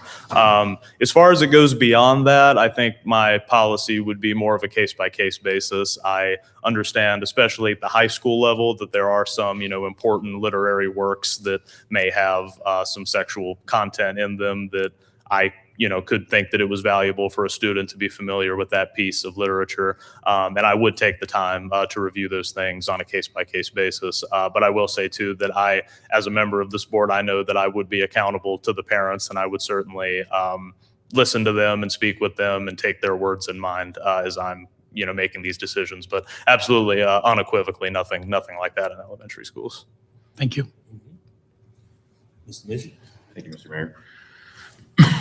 Release time religious education is also known as release time for religious instruction, is a practice in which public school students with written parental consent are excused during the day to attend off-campus religious instruction provided by private organizations such as churches or ministries.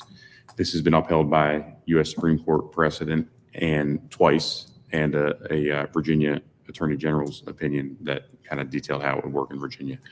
But it does require a school board, a local school board policy. And it provides that the instruction occurs off school property, doesn't involve public funds or school promotion, remains fully voluntary, and doesn't interfere with core academic time. There's no statewide mandate for it in Virginia, but again, it is a local policy decision. If you were on the school board, would you support a policy to allow for release time education, or to create a framework that would allow people to exercise that? Yeah, I think I would like to know maybe more about the organizations we'd be working with specifically, but I certainly would be open to that. I know when I was in school, we had a WRE program that students went to, and a lot of my peers who did that expressed that they found a lot of value in it and enjoyed that a lot. So yeah, I mean, for sure, at this moment, I would certainly pledge that I would be open to that, and that I'd be happy to work on a framework potentially to have something like that in Lynchburg. Got it. Thank you. Ms. Timmer? This question comes actually kind of as a follow-up from your answer to Kurt's earlier, and a little bit of personal experience. So I'm wondering how you kind of balance this situation, because you talked about sports and not wanting to alienate students when it comes to grades in sports. I know for me, I was a good student, but there was a period of time where I was not so great. And sports, it's very embarrassing to be a starter that is not starting because of your grades. And that kept me going. So how do you balance the enjoyment factor with the reality factor when it comes to some of these policy elements of kind of those natural consequences? Well, thank you for your question. I think more specifically, the point that I think I was trying to make was that for instances in like truancy, I don't think that students should be banned from like attending prom, for instance, because I think excluding students from activities like that, those kind of pivotal activities, are probably going to make them even less likely to attend school, and that's not something that I would want to see. I'll say, as far as grades with sports as well, I do think that there certainly is room for natural consequences like that, especially, maybe if you're a starter and you're still, playing, but maybe you're not starting, there's some kind of punishment there. I've seen that as well. I have members, in my family who are student athletes, and I've seen similar instances of those things motivating them. So those are a little bit different responses in my mind. Yeah, do you have maybe some alternate, and I know you're kind of giving some examples in that category, but like some alternate approaches that you think would be those natural consequences, but it's not creating the alienation element that you're kind of focusing on? Yeah, I think that certainly could be I could see something like, instead of going to like lunch with your peers, maybe you have to meet with an adult at the school to kind of talk about what's going on with you, something like that. More, I guess, less consequential social exclusion, but also getting you in touch with someone who can help you with certain things like that. And it's also, again, I hate to keep using this answer because it sounds vague, but it's a case-by-case basis. When students have these issues with like attendance, I would like to meet with them, or have a member of the school meet with them and see what specifically is causing these issues. And then I think that you can kind of build a plan for them that includes support and natural consequences around sort of what it is that they're specifically dealing with. One could kind of follow-up question with that. Just because of the element of case-by-case basis, there's so much caseload that the board has to handle in various areas. So how would you create a structure that allows that flexibility? And then going back to Kurt's policy question, and I know that's all stuff you have to wrestle with, because sometimes you have to sit in the seat to work it out, but that's kind of what I'm looking for. Yeah, I think just the mindset that I would have going into it is that I don't want to see students excluded from larger kind of pivotal social things to their school experience, especially, like I said, when it came to attendance. But I think that, certain, like you mentioned, certain athletic consequences, or maybe less impactful social consequences for them, I think that would be a framework that I'd be comfortable moving in. But just, I don't want to see like I said, I don't want to see students excluded from large activities that are meaningful to their experience to kind of further isolate them. Okay, thank you. Appreciate it. Thank you. This, for being here. Now, brief recess. I did want to at least offer this. So Mr. Greg Vinson, who is scheduled for 11:45 a.m., has dropped out of the race. Ms. Tinsley is here. So if you did want to move forward with your 30-minute interview with her, that would complete your District 1, and then you could take a break or recess now, as scheduled. Thank you all for your time this morning. Thank you. I really appreciate it. Thank you, Mr. Storr. Thank you very much. Okay. And what you want to do her now? Do 5 minutes. Where's the 5 minute recess. 5 minutes? 5-minute recess. Okay.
1 with Ms. Shay Tinsley, Ms. Tinsley?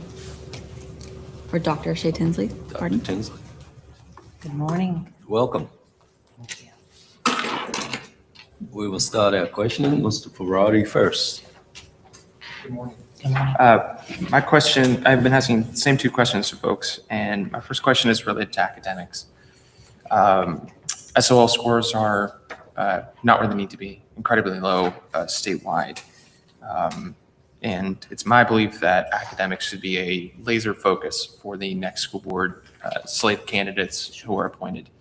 And so how will you, over the next 3 years, make that a focus over the next 3 years, academics and SOL scores? Sure. I think it would be a three-pronged approach: collaboration with administrators, teachers, parents. I think there's also an element of community engagement, outlining the function of SOLs, right? And how they're supposed to operate. So SOLs establish a standard so that institutions can see how students are performing across the Commonwealth. And I think there's been some miscommunication around how they're supposed to function, right? SOLs are not supposed to teach much. They're just supposed to kind of measure your ability to answer a question. If it is the case that teachers are teaching, and I believe that they are, because you don't enter education just to kind of go through the motions, you enter education because you have a passion and a heart. So it could be the case that students are unequipped with the skill that it takes to complete and successfully kind of perform on a standardized test, because that is a separate skill set.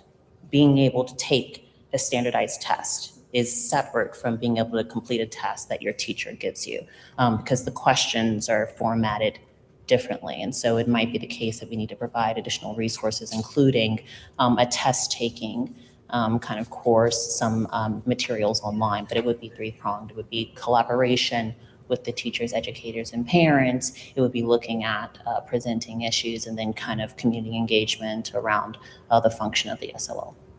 Thank you. Ms. Reed? Thank you. Good morning. Thank you for being here. Very impressive resume. I was actually exhausted reading through it because you are a busy woman with a lot of experience in a lot of areas. So good for you. Also, your taking your daughter to Harvard story was really cool and inspirational. So that's awesome. One of the things I've been talking to the previous candidates about is, the role of the school board, understanding what you actually can and can't do. And people, we've had feedback from community members, former school board members, current school board members on, kind of advising us, hey, make sure that people understand what it is a school board member actually does. And also understanding the commitment of a school board member, because just like we have learned over the last so many years, we aren't here just for Tuesday nights. We're all here right now for our whole morning, and we'll be here again for tomorrow morning until however long it takes. And we're always thinking about our citizens if we're doing our job well. And if we're doing our job well, we show up at community events as much as we possibly can. And so there's a lot of things outside of Tuesday nights that we are obligated to do. And that is really the expectation of a school board member. It's not just Tuesday nights, it's showing up prepared and ready to understand what it is you're voting on and on a Tuesday, but it's also being at the schools for very important events during the week, during the day. It's committees that the school board has. We have they have an academic success committee. They have a disciplinary committee that sometimes meets for 5 and 6 hours when they get together. That can be during the afternoon and evenings. There are school events that happen in the evenings and daytimes where they really want the school board members to be present to show the families that they're invested in being part of the school district. And so with that said, are you prepared and able to make that commitment if selected for the school board, understanding that it's more than just showing up to a meeting? Absolutely. And I don't see these events as obligations. I see them as opportunities. I'm excited about it, right? I'm excited to attend the events and, the school boards and go to the fairs. These are things that I want to do. It's a big part of the reason I applied for the position. Great. Thank you. Thank you for your willingness to serve our community. We really appreciate that. And it's a very impressive resume. As far as volunteering in our school system, what has your engagement been in the Lynchburg school system? How have you been involved? Why do you think you're the right person for the school board position at this time? I have a long history of civic engagement, right? Starting when I was a young girl in elementary school, my father took me campaigning for Sheriff Glenn Hill in Prince William County, right? And he's still serving as sheriff, right? And throughout my career, I've done a lot of legislative work, interned at the Department of State, did some work with some UN diplomats when I was Director of Development at Peace Islands Institute. I've done a lot of volunteer work when I was living in Palmyra, served on the electoral board. So I think I'm one of the few people who can say I voted for both Trump and Kamala Harris, because when you serve on the electoral board, if someone can't read the ballot, you kind of have to physically kind of do that for them. And so I have a significant experience there. When it comes to legislative work, I, in February, went before the General Assembly, provided expert testimony in support of Senate Bill 421 to help expand access to health care. I'm doing some really nice things at my daughter's daycare right now at Chestnut Academy. And so not only do I have a history of civic engagement, I think I have the ability to contribute to the school board to help you guys meet your objectives. Oh, thank you. Ms. Tinsley? If you were on the discipline committee, would you be able to suspend or expel a child? I fire people often. And so discipline is part of maintaining order. And also the students who will come before the school board, I'm assuming that there's a reason. You're not going to randomly choose a child to expel them or suspend them, right? You do have to have consequences. Part of being on the school board, right, you have to model the behavior that you want to see in your kids. If you're allowing students to break rules and they're not responsive to interventions, right, you don't want to save one child at the cost of the rest of the school. And that also sends the wrong message. Unfortunately, it might be a hard lesson for them to learn, but you have to enforce the rules. And you have to prove that there are consequences for negative behavior. Thank you. Mr. Dean? Thank you, Mr. Mayor. Thank you, Ms. Tinsley, for putting yourself forward for this. It's doesn't pay a lot, but it is rewarding, and I would encourage you to continue your public service. You've got a pretty good history of it. One of my pet peeves is acronyms. Sure. So if you wouldn't mind educating me on a few of them that I see on your application. What is VAMARP, V-A-M-A-R-P? That's just the Virginia Association that's in charge of regulating medication assistant programs throughout the state of Virginia, the opioid programs. Okay, and ASECT, A-A? That's just the American Association of Sex Educators, Counselors, and Teachers, that's all. And ASWB? That's just the association that governs social workers. I apologize for not knowing all these things. MSTI? That's Modern Sex Therapy Institutes. Thank you. I think that was it. There might have been a couple more. ASWB? That's just the association that governs social workers. And MSW supervisor. Masters of Social Work Supervisor. Okay, thank you for indulging me on that. No, anytime. My question comes from some personal experience I had when I ran for Ward 3 in Lynchburg. Many of the parents approached me and they were deeply concerned about some sexually explicit, highly sexualized books that were being put in the libraries, including in some cases the books that were making their way into even the elementary school collections. And when I ran for office, I was clear that school libraries should contain age-appropriate materials, and that controversial sexual topics should be left to the parents and not introduced to children through a school library.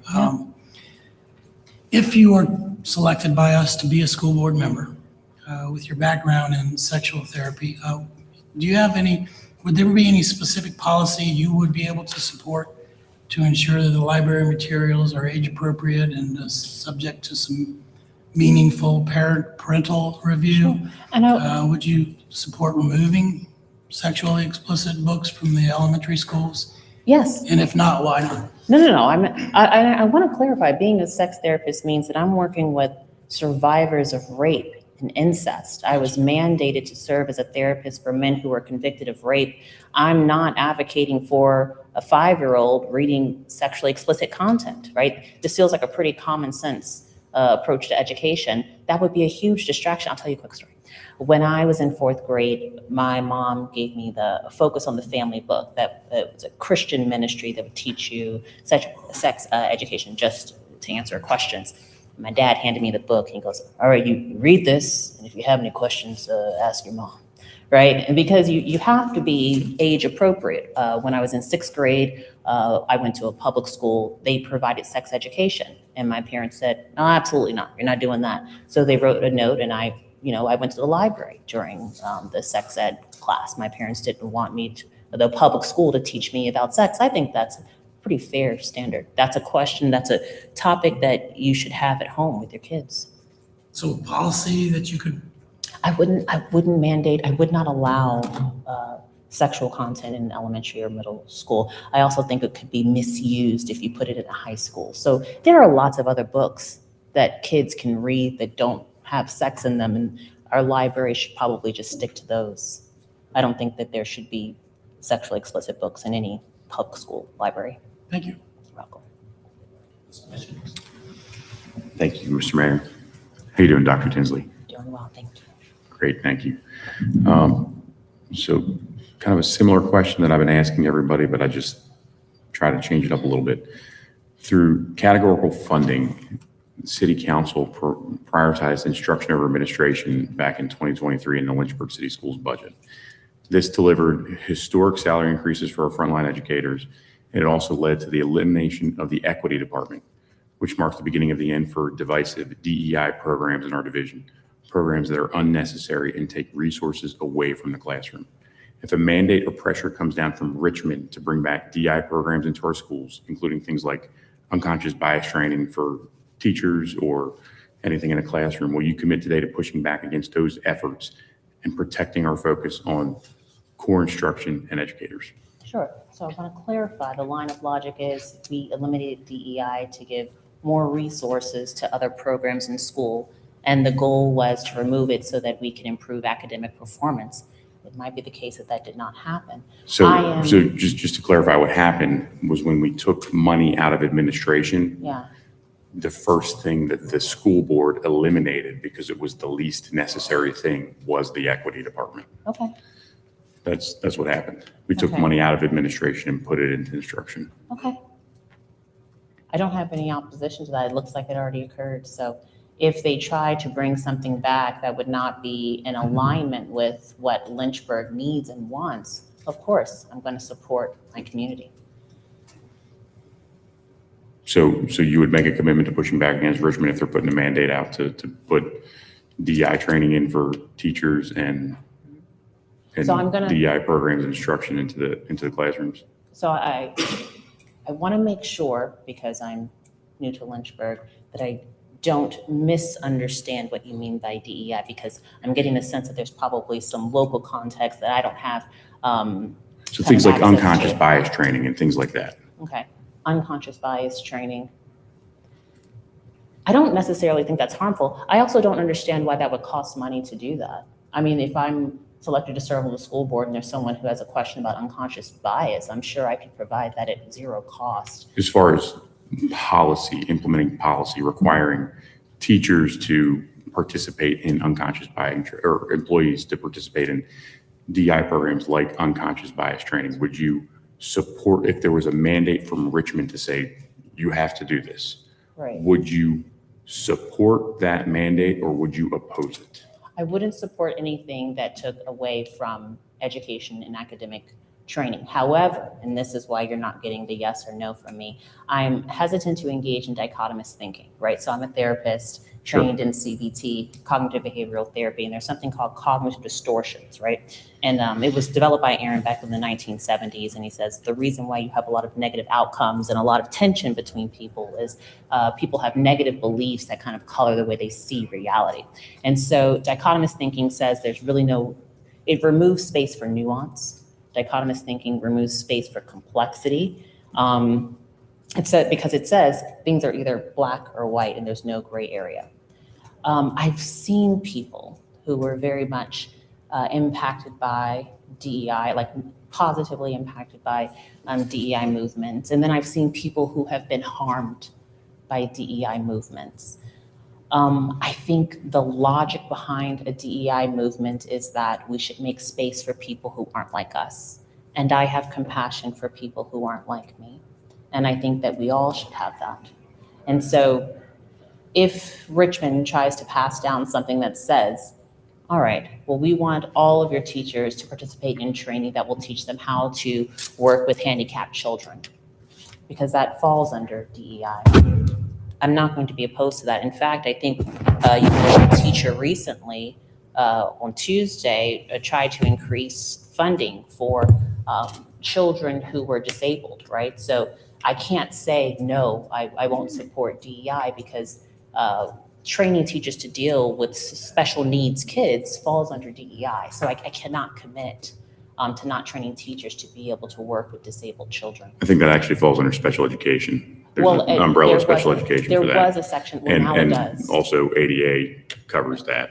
Yeah. But the specific thing that I'm asking about is things like unconscious bias training, things of that nature, like the anti-racist training type things for educators and school staff.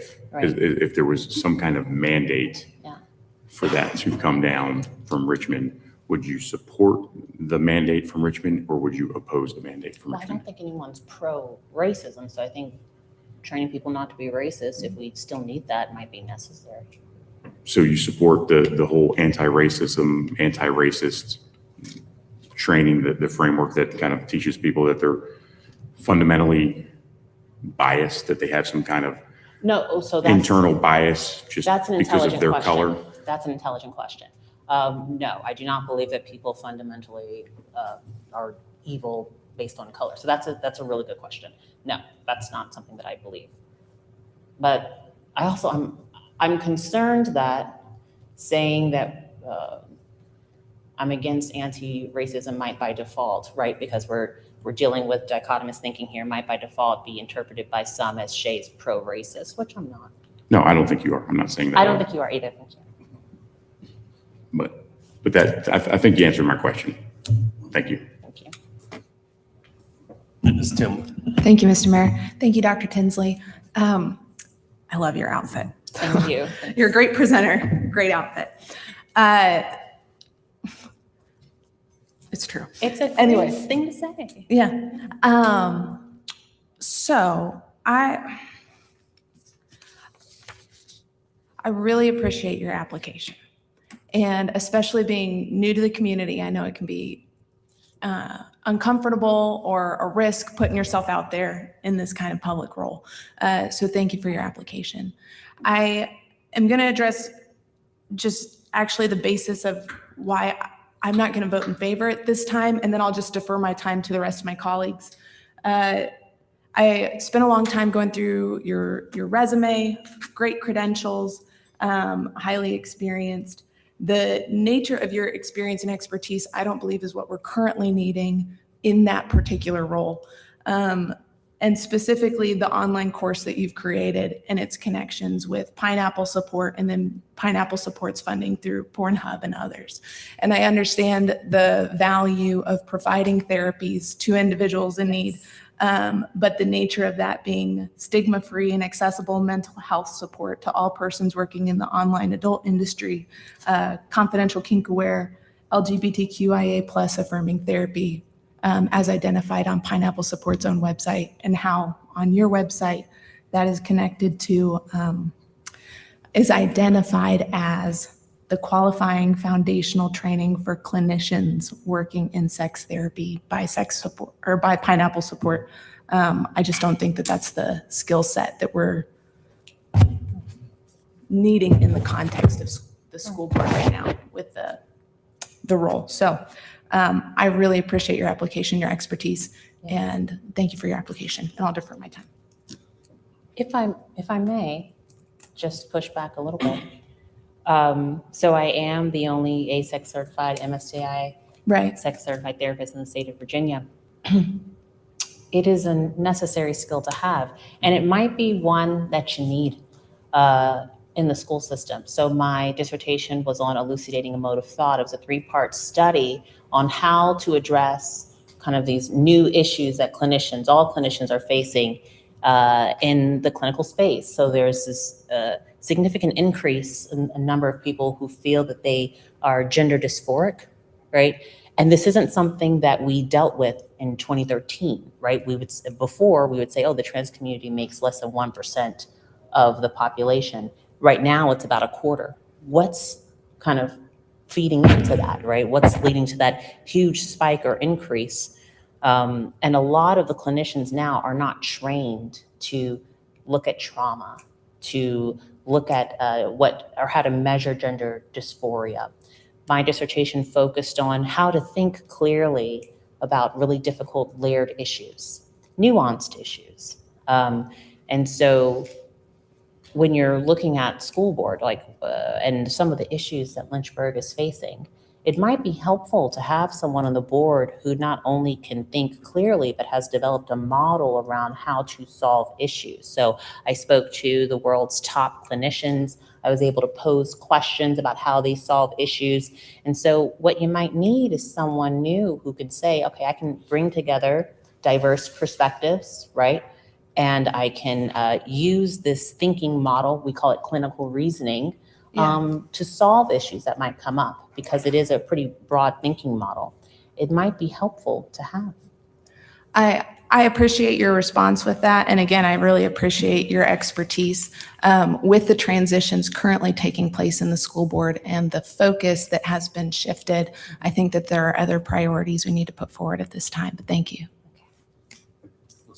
I could not disagree more. I think that is an absolute slap in the face to the mental health issues that have to be addressed in the school system right now. I don't know if you knew this, ma'am, but I'm the vice chair of Horizon Behavioral Health of their board. And I think what was just framed before you is complete disservice to what young people are experiencing in 2026. I see your resources as a resource that could be tapped if that is the choice of the council to pursue. I'm not familiar with what else was mentioned, so if you would care to enlighten us about some of the concerns that were shared, I would be very curious. Yes. So Pineapple Support is a nonprofit based in London that provides talk therapy to adult film stars. And typically, the reason why they need this specialized support is because when they enter in a counselor's office who's not specially trained, the counselor just wants to talk about sex. When really, even if you are an adult film star, you want to talk about conflict that you have with your mom, or maybe trauma you had in childhood. And so we provide that emotional support for adult film stars to really bring their whole selves into the space. And so I would use the exact same interventions that I would use with anyone else, right? I would use CBT, I would use DBT to process anxiety, depression, grief, trauma, because they're humans just like anyone else. So I want to frame this to you. Please. You are a clinical director at a mental health agency and addiction agency, is my understanding. Is that correct? Yes. Okay. Is it your clinical right to refuse service who is seeking your help in a healthcare capacity? I wouldn't refuse, right? I'm there I show up to provide the service. Yeah. Here's my point in asking the question. Yeah. There are so many children and young people who are in desperate need of help. And if we as a council say that's not a priority right now, we're missing a large component about why my questions are about the academic side, parental trust in the system. So I want to apologize on behalf of my colleague for her completely inconsiderate commentary and questions and dismissing your education your demeanor, your experience, and your application. Thank you. Ms. Reed? Do we have like 5 minutes left? Is that how much time? Okay, great, thank you. So I'm going to bring it back to Lynchburg City Schools and the kind of the concerns that we have going on right now, because that's obviously what's front and center with a lot of our community members, right? And what they're asking of us to ask you guys. So what do you see as the biggest concern that you'd want to try to tackle head on? And how would you go about doing that as a school board member? Sure. I think truancy is pretty big because you can't really educate kids who aren't there. And that links to engagement, right? A lack of engagement. I was brought on to lead a clinical team where the clinical engagement rate was around 30%, right? And I told my clinicians, I said, the reason your caseload, your workers aren't showing up is because they don't see the value in the service that you're offering, okay? And so you have to really start with, all right, well, what are you doing besides coming in, right? How do you think that's going to help you achieve your goals? Being intentional about posing questions so that you can find out, okay, what do they value? What are their goals? How can I help them? And how can I help them to see that this service that I'm offering will help them achieve whatever it is they want? And we were able to, and I told my clinicians, you want to find out what they want, you want to find out what they're doing instead and why they're prioritizing that over your service. And then make yourself useful so that they see the value in what you have to provide. It might be the case that the students who aren't attending don't see the value in the education that we're offering. And so what we want to do is lend credibility to Lynchburg school systems to say, hey, this is what we're offering and this is how we can help you get there. It's not just one response. It's the solution is layered, right? It's getting buy-in from the parents. It's showing that Lynchburg is a credible system. I get the sense that a lot of people no longer trust the school board. And if you don't trust the school board, you're really not going to show up or participate in anything they have. And so that's where I would start, is increasing engagement. By the way, once we implemented that engagement intervention, the clinical engagement in my department increased to about 70%. Within 30 days. So we were able to, just by demonstrating the value of the service, get people to buy in and become invested. Thank you. Let me just tag on to what your response with the truancy is, if you don't mind. So with as Dr. Wilder called it, we, I guess, have a more of an urban setting with the demographics of our school. What would you think might be the core reason in a more urban demographic school system is the cause of our high truancy? Oh, well, that's what causes Because truancy. apparently our counties are not seeing the same truancy rate. So there's something different about our school system and how it's made up, Right. and the counties. So, I mean, again, I kind of put you on the spot, but if you had to do kind of deductive reasoning, would you think that there might be a reason that we're seeing a higher rate with an urban Well, I would have city to, school? you gave me a really good piece of information. You said, well, surrounding counties don't have this issue. So if that's all the information I have, I think my follow-up question would be, well, what's the difference between what they have and what we have, right? What are the gaps there? Do they have a higher parent participation rate? Do they have better compensated teachers? Do they have additional or better transportation? Do they have more technical programs, more specialty programs? What's missing there? What are they offering that we're not? Good questions. Yeah, thank you. Yes, thank you again for your willingness to serve. One of the biggest challenges I've seen, I was on school board for 9 years, and we tried to tackle some of that. The biggest challenge has been parental involvement. So again, how would you, as a school board member, how would you address that and work in that area? Well, yeah, I'm able to be super involved in Fiona's education because I have flexibility in my work schedule. If you're a single mom with 3 jobs, you're not going to have flexibility in the work schedule. So again, going back to like first principles, like what's causing this? I think each parent perhaps has reasons why they can't go to a PTO or PTA meeting or parent-teacher association, so PTA. Maybe we can approach this with curiosity rather than operating based off of the assumptions that parents aren't participating because they don't want to, right? I'm going to assume that these parents are not engaged because they don't have enough support, and maybe providing that could be helpful. Great. Thank you. Thank you. With all your knowledge, how will you be able to talk a child from saying, I'm a cat today? Say it again. I am a cat today. I'm a cat today. Is this a riddle? No, No. it happens. Is this a trend that young people are engaged in? Yes. That they are cats? He's talking about furries. All right. The animatronic device? They're cats? No, these are real people, Okay. children, Mhm. saying, I am a cat. Okay. Are these special? Okay. They are identifying as Identified cats. as a cat. Are they special needs No. children? These- Okay. These are children. Okay. Probably children who are over-indexing on social media, perhaps, because that's what I've seen when you have these kind of, How would you be able to Bizarre talk a child through this?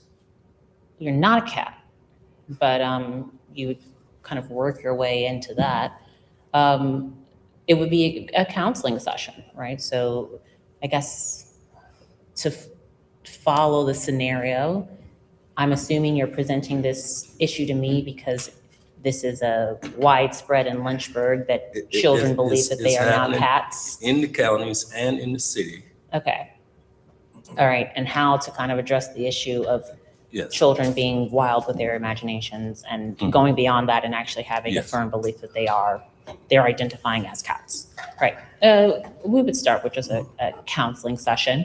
So if there's a discrepancy between who they are and who they believe themselves to be, the initial counseling session would be a biopsychosocial. You would go through the checklist of, previous trauma, talk to me about where did you grow up, what was the communication like between your primary caregiver and yourself. There's like an item of 10 things to help you figure out if someone has a history of trauma. And then you would do a mental status exam to rule out psychosis. Yeah, I would have the teacher, send them to counseling to complete a biopsychosocial, and then we'd go from there. Okay. Thank you. Mr. Dean? Thank you, Mr. Mayor. Do we have time? I'm gonna ask my question if I can. Don't be rude. I think it's rude to stop me from talking. I think we did a Well, time. This is concluded the 30 minutes, but if council wants to Yeah, go you just on. recognize me. Go ahead. Okay. Thank you for recognizing me. I appreciate what my colleague brought forward. I don't think he needs any apology. She's certainly not apologizing. I'm not apologizing. I appreciate you being transparent and honest about gender dysphoria. I think it used to be on the APA manual and clinical disorder. Yeah. And I think it continues to be, and I think it's very damaging to children to think that it's normal. Sometimes they even damage their own bodies to try to meet that dysphoria. So when you offered to provide your expertise to potentially to our school system and I guess the students in that, I honestly believe that might raise serious boundary issues. A school board member's job is to govern and set policy, oversee budgets, protect students, respect the parents, very much so. So it's not to provide sexual therapy or sex-related counseling. I didn't offer. Let me finish. Thank you. Okay. It's not to provide sexual therapy or sex-related counseling to children in our schools, even if it's well-intentioned, which I believe you are. I think that crosses the line that should concern parents in Lynchburg if that's something you think would be appropriate. So, your therapy to porn stars or to children, is not what we're looking for, is what she nicely said. But I think ultimately your offer of those type of services is concerning to me, to be honest. I don't think that's the appropriate role of a school board member. Normally, we would accept all kinds of expertise as a school board member if you were offering those expertises to the parents or to the children. But in this particular case, I don't think that's an appropriate role, and I think it crosses a boundary. And so I just want to speak pretty firmly about that you have a lot of education and a lot of information that could help a lot of people. And I believe some people need that kind of help. But in our Lynchburg City school system, we have pretty strong boundaries between the school board members and what they can do interacting with children. And I think that one would be inappropriate in my mind, so. Right, and not because I've offered sex therapy to children, which I don't, but because of what my role and background represents. My presence on the school board would send a signal that I'm promoting certain values that might be in conflict with parents. So I do want to clarify, I don't offer sex therapy to kids, and I would not try to impose any set of values. And I also want to clarify that, my values are Christian. I went to a Christian school. I have a relationship with Christ, but I also believe that I should provide counseling for women who've been through sexual trauma. And I believe that I should provide counseling to people who typically can't find mental health support because of what they do for a living. But I understand that optics are also a thing. And if you have a certified sex therapist on the school board, it might send the message that certain over-sexualized behavior or permissible, but I do want to challenge that. So I'm restating your argument to show that I've heard you and that I empathize with your position. But I want to push back briefly because I think the result of my presence on the school board might promote more positive things than you realize, right? Because we do want to make space for folks who can bring a fresh perspective. And if we select people who only affirm our values, and if we only are willing to work with people who are exactly like us, we might miss opportunities for growth and advancement and creative solutions to problems that have persisted over the years. And it sounds like that's what's going on here in Lynchburg. We continue to make the same mistakes. We continue to only select people who are exactly like us. We're not challenging ourselves to kind of move outside of that bubble, and we're unable to find creative solutions.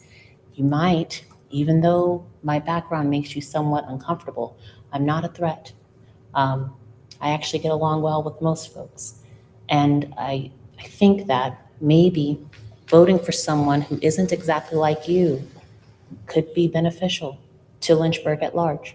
Just to be clear, I don't see you as a threat, and I'm happy to vote for people who aren't like me. I do it all the time. Okay. Mr. Missions? I didn't have anything else, and I appreciate your candor, and I appreciate you showing up today. Thank you. Thank you, Ms. Templey. Thank you guys so much. Thank you for your time.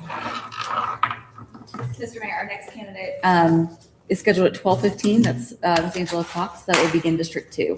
So I suggest maybe taking recess until she's able to be with us and then reconvene. Okay. All right. Yes, ma'am.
Well, we'll start our first round of questions. Mr. Faradi?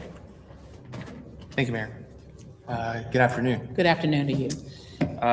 I've been asking 2 questions to candidates. The first is related to academics, and the test scores are not where they need to be for Lynchburg City Schools. Can you speak up a little bit? Sure. Please? My first question is related to academics, and the test scores are not where they need to be in Lynchburg City Schools. They have dropped significantly. And my question to you is, as a school board member, over the next 3 years, how will you try to turn that ship and have a laser focus on academics and test scores?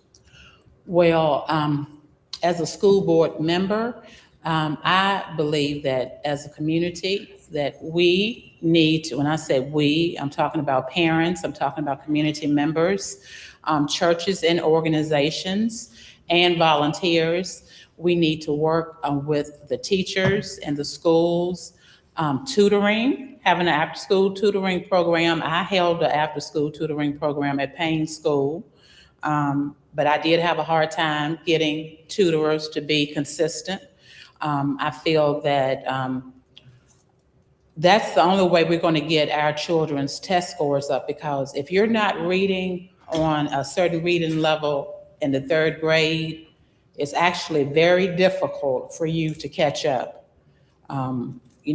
Statistics show that if children are not reading, actually by the 3rd grade, on a 3rd grade level, at least a 3rd grade level, that it's extremely hard for them to catch up. So my goal is to work with the school board, to work with the teachers, to work with the schools and the community in order to help our children get the proper reading that they need. If they need assistance with math, my brother, he's a teacher at Sandusky, and he's a math teacher.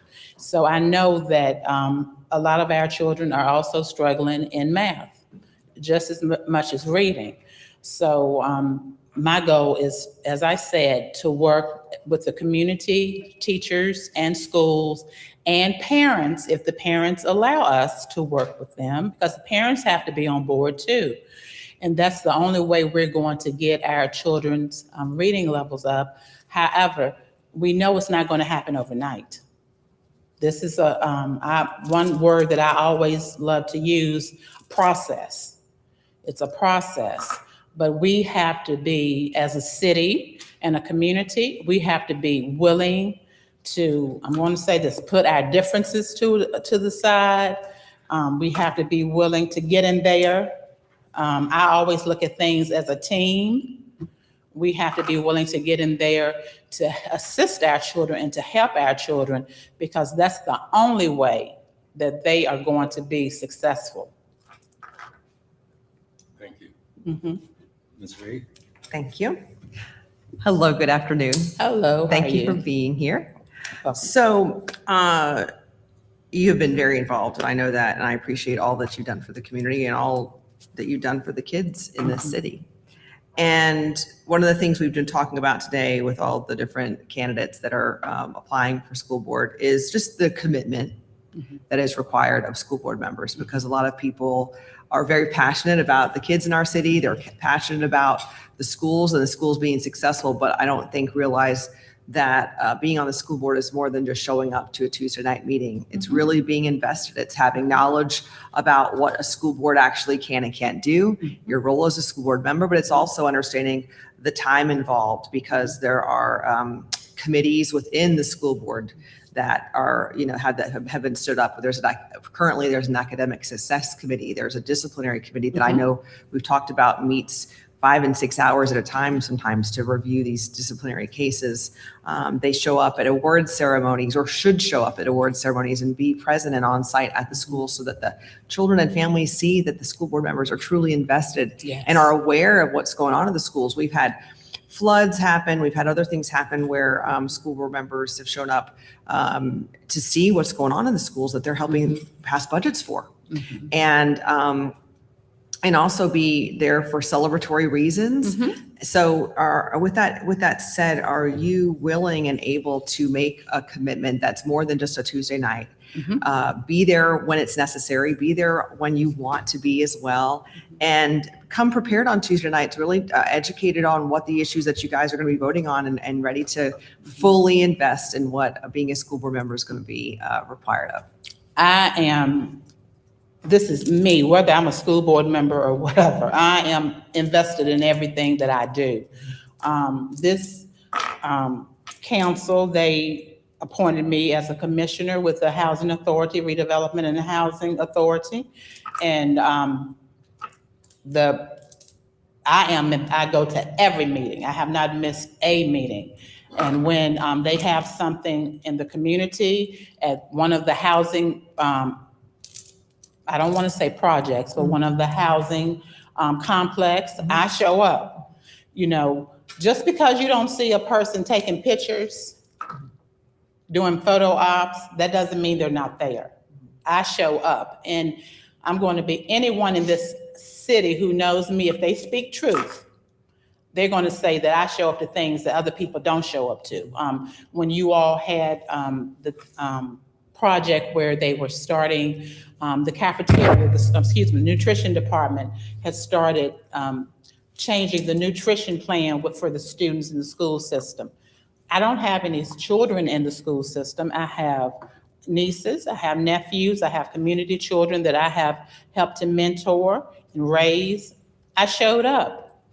I feel that it's very important to show up, not just to hold a position, because anyone can hold a position. I am semi-retired. I work 20 hours a week. So that gives me a flexibility. It's just me and my husband. So he understands my role and my responsibilities that I have. So yes, I will be to what I can show up to, I will. And I have a track record to prove that. Good. Thank you so much. Great You're answer. welcome. How would you work with teachers to improve kids' averages? I heard some teachers let the kids pass with a 50. Well, as being, I was a tutor at the Pride Center. That's a school for at-risk children who, for various reasons, can't do well in a regular school setting. And so I had to work with the teachers. I had to work with the administrators. I had to work with the community. So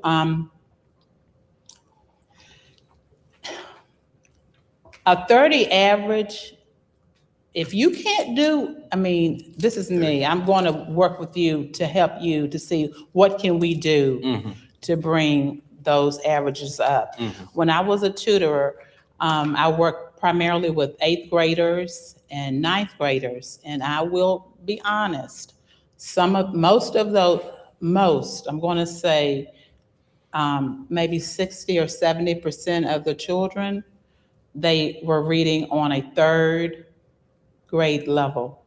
And some of these students were 8th graders, 9th graders, and 10th, or maybe they had failed previous classes, grades. But I was very determined. I would work with them one-on-one. I would work with them in a classroom, but I would also work with them one-on-one. I think when you just allow a child to pass, you are really hurting that child in the long run. I think we as parents, community, we need teachers. We need to do our best, the best that we can do. We're working with children to help them to be successful and to get their grades up.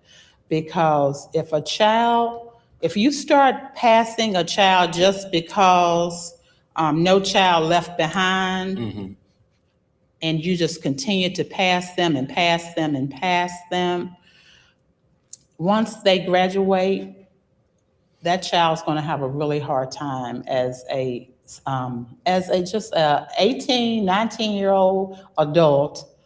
They're going to have a hard time finding a job because they can't read. They can't, they don't know critical thinking. So I don't think that's acceptable, in my opinion. Yes, ma'am. Thank you. You're welcome. Mr. Dean? Thank you, Mr. Mayor. Thank you, Ms. Cox, for putting yourself forward and being willing to do this. That's no small thing, and I recognize it. I also recognize the work you've done on Community Action Network, and I think you're a valuable asset to our community. Thank you. My mother was a first grade teacher for many, many years, and at that time, she made sure every student that got out of her class could read. So it can be done, and I know it can be done. She worked on me. She made sure I loved books and was in the library and had my library card and gave me a love of reading at an early age, and I know I benefited from that. And I'm thankful for her, even though she's gone now. My question that I've asked almost everybody is school board members are not just volunteers. We've got a lot of volunteers in our school system, wonderful people that do great things. But that doesn't automatically make someone a good school board member. School board members are policymakers responsible for setting the direction and making motions in the meetings and debating issues and holding the whole system accountable to heading toward a specific goal. So that they determine that goal, and they do it through policies. So can you identify one specific policy change you would recommend to bring forward the school board and say, hey, guys, I need a majority of y'all to support this. Here's what I want to do. And how would you get a majority to get behind you and pass it? One major policy that I would like to see in the school, actually in the school system, I don't know if they say that we have it, but I don't think it's really being enforced, is bullying. Because a lot of children are being bullied by by other students, and some children have been bullied by teachers. And I can say that because when I went to school, I was bullied by a teacher. And to this day, I do not like that teacher, and that teacher is here in Lynchburg, but I do not like that teacher. That affected me. And I feel that we need to, as a city, have some policy in place for this excessive bullying, because it starts in school and then it also, I feel, it spills over to the internet. It spills over to fights in the community. It spills over to the school buses.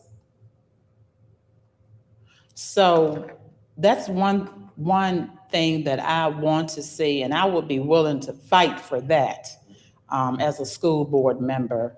How do you get your colleagues to vote with you? Okay. That's the trick. Yeah, that's the trick. Well, the only thing you can do. Don't bully them. No, you don't bully them. I feel the only thing I think about having personal stories.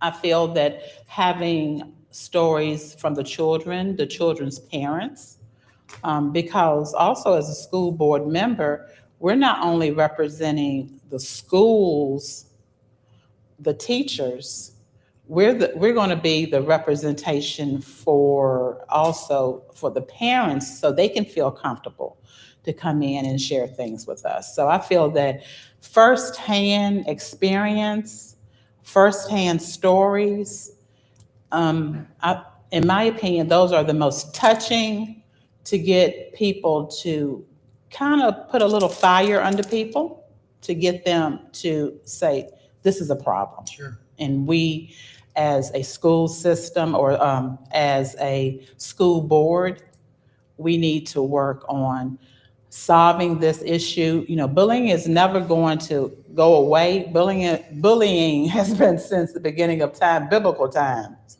However, if a child is being bullied, especially in school, they're not going to want, they're not going to want to come to school. They're not going to be productive in the classroom. 9 times out of 10, if a child is being bullied, that child is also going to be disruptive, and they are going to probably sometimes, not all the times, but sometimes they're going to be causing problems because they feel they have to be a certain way because to protect themselves because they're being bullied. So I hope that answered Yes. your question. Thank you. You're welcome. Thank you, Mr. Mayor. I actually just pulled some fresh truancy data that from the Virginia Department of Education website. So and thank you for being here. And thank you for all you do for our city. Thank you. So in kind of a tale of two Virginia cities and school divisions. So in the 23-24 school year, Lynchburg had a chronic absenteeism rate of about 22.6%. This is just pulled it off the Virginia Department of Education's website right now. Martinsville had a chronic absenteeism rate of about 20.9%. Pretty similar. Martinsville is a much smaller division, obviously.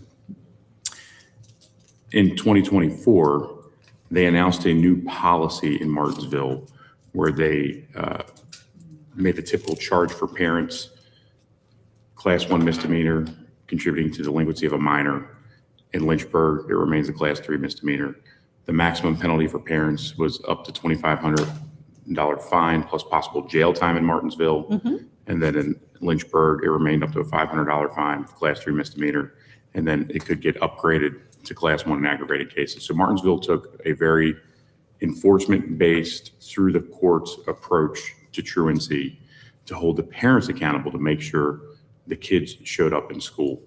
And Lynchburg continued with a heavy emphasis on intervention and support and all of those things. School year 24-25 data is out. Lynchburg had a 27% chronic absenteeism rate, so it went up. And Martinsville decreased to 15.5%. Would you support partnering with the Commonwealth's Attorney's Office like Martinsville did to take a more enforcement-based approach to truancy to hold parents accountable to make sure the kids are in school? Okay. First, I would have to read it and do some research. However, I'm not trying to brag on myself, but Sure. I started out as a tutor at the Pride. Then they gave me responsibilities as a truancy specialist. Okay. Great. Okay. So that means that all of our students who weren't coming to school, they would send a letter, the administration would send a letter, and then they would meet with me once a month. I would have my meetings. And actually, sometimes the parents, they don't know that their child is not coming to school. You know, they may be working, or they send their child off to school. However, child goes somewhere else and doesn't come to school. Truancy is a major problem. I will say that probably 50% of the parents who maybe came in and I had to speak with them about their child who wasn't coming to school, 50% was, I said 60% was very concerned. They were very concerned because they knew that they were sending their child, even though we were at the Pride Center, they were still sending their child. They wanted their child to get an education. Sure. But now 40%, I said about 40% really did not care at all. And the way the parents would talk to the child made me realize that, okay, there's other things that's going on in the home, and maybe those things are causing the child not to come to school. So I'm not going to say I'm against that. I would, if I did more research and, because truancy is a problem. If you're not Sure. coming to school, you're not getting an education. So I guess maybe I'll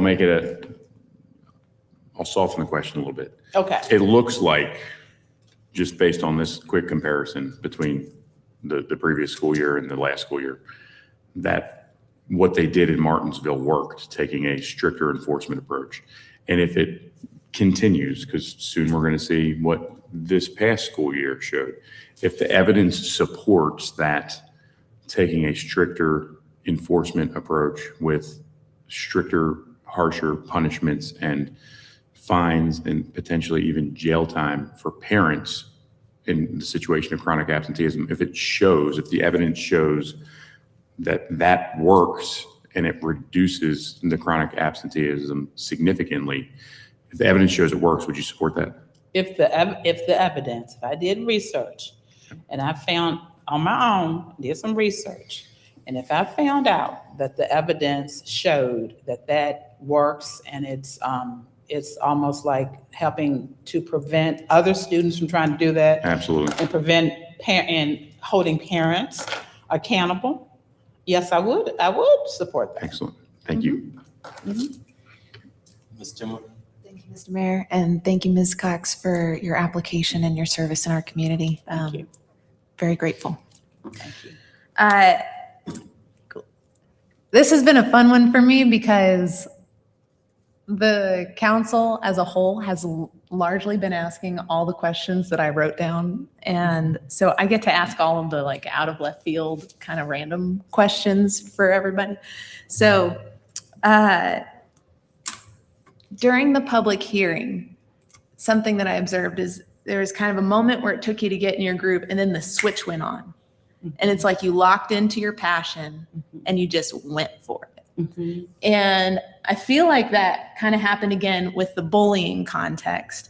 And so I don't know if you want to go that route or if there's another passion route, but I'm curious how you would apply some of these things practically, because bullying is such a cultural issue, and there's a worldview element to it. There's an identity element. There's possibly a trauma element. So how would you kind of dig into that from a policymaker standpoint when it comes to bullying? Would it be more enforcement, cultural, a combination? Kind of what's your thinking?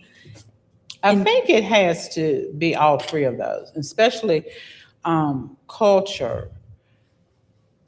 Everyone is different.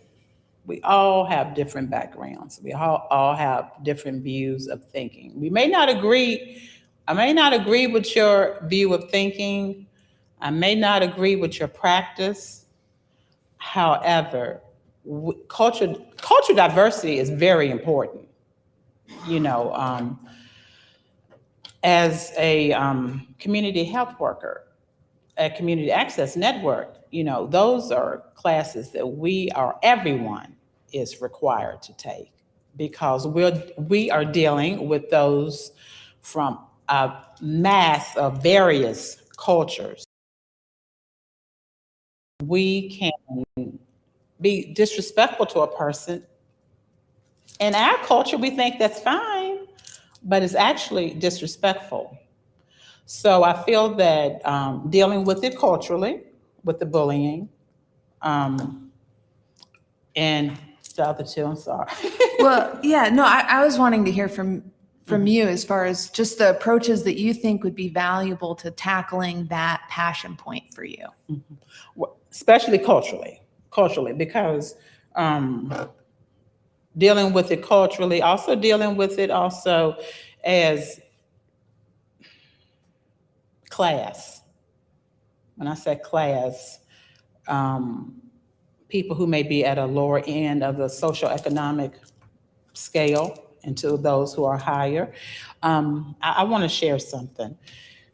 When I came up the other day, I had worked all day long, and I'm gonna be honest, I was like, okay, now all of them got their little things that I don't have nothing written down, but I did have my resume and everything. I just didn't read it.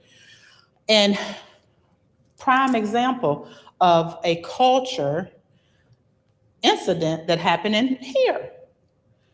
2 young men spoke up on my behalf. Now, the way they presented themselves, first of all, I didn't ask them to speak up. I didn't know they were going to speak up. I didn't even know they were going to be here. But people who were in here knew me and didn't speak up, but those 2 spoke up. Maybe the way they spoke up, it seemed, man, what in the world? They were passionate. But they were passionate. They were passionate. They were know passionate. And then one of the gentlemen, he inboxed me. He said, I apologize for the way that we spoke. I said, you know what? What you all did touched my heart more than anything in this life could ever do again. I said, because you all spoke up for me when people who knew me didn't speak up for me. So, you know, that goes back. So having an advocate. An advocate. Thank you. You're welcome. Mr. Ferrari? How would you work to improve the current relationship with parents, the public, and the relationship with the school board, which some would say is rather fractured at the moment with the school closure process and how all of that went down, with administrators and teachers maybe finding other vocational opportunities and the relationship damage that's done? How would you look to improve that public trust over the next 3 years? Well, what I would do as a school board member, I want to say we have teachers that I know that are going the extra mile for students, who's calling parents, who's picking students up and taking them to practices or after school programs. That's trust.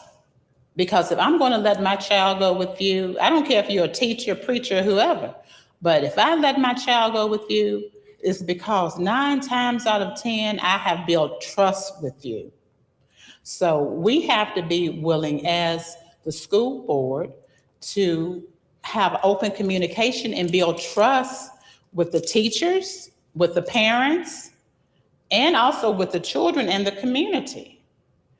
So I would, like I said, as a school board member, I would try to, I don't know what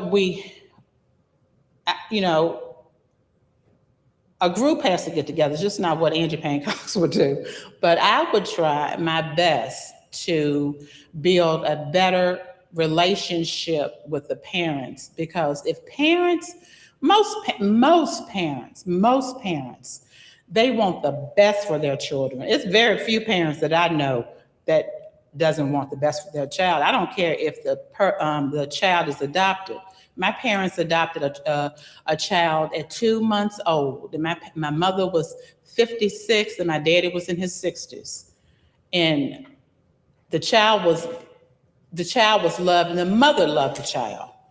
But sometimes situations happen and you can't, but it was the best thing for the child. So you got to build relationships with the parents and not be so standoffish. And so the parents can, and also for the parents to feel comfortable to come to the school board and speak. We can't be condescending to people and make them feel what they're saying has no validity to it or is not, it's not important. We have to be willing to listen to all parents. Even the parents that you feel I'm coming in and cuss you out, like whatever. You have to be willing to listen, not allow, you have to be respectful, but we are willing to listen to you. Ms. Reed? I'm good. We're at time, so thank you. Oh, out of time already? Yes, ma'am. The 30 minutes. Oh, okay. Yes, ma'am. Thank y'all. Thank you. Mr. Franklin?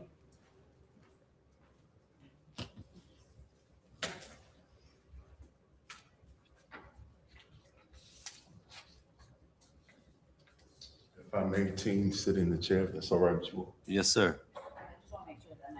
Your mouth. Yeah, perfect. Testing. Ferrari? Good afternoon. The test scores are not where they need to be in Lynchburg City Schools. And my question is, how will you make academics and test scores a laser focus of the school board and the division over the next 3 years? So I think that is partnering with the administration to kind of examine the SOL scores kind of the year prior and the current year to kind of figure out what subjects did we do good in, what subjects did we not do well in, and kind of partner with them along with the teachers to kind of make sure that we keep those scores excelling and that we don't continue dropping. Thank you. Ms. Reed? Thank you.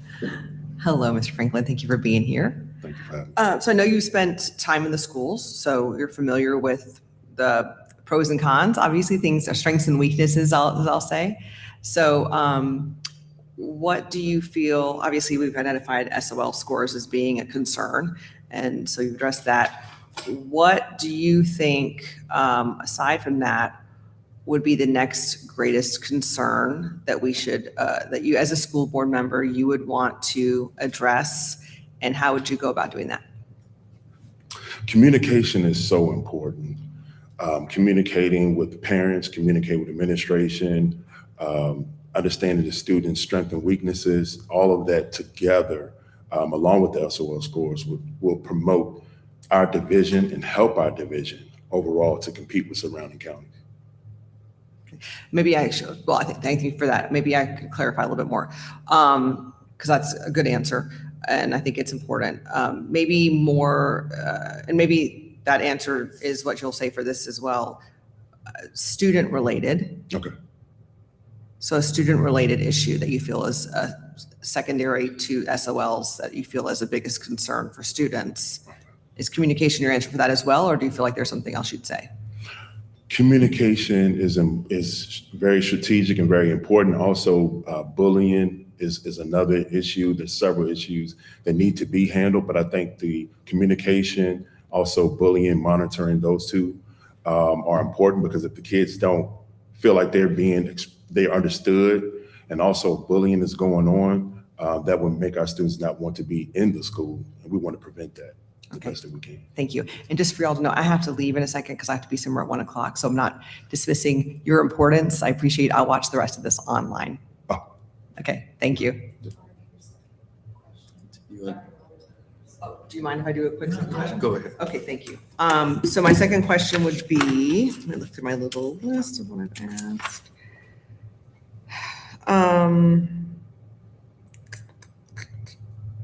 Well, this is one I haven't asked yet, so I'll just ask this one.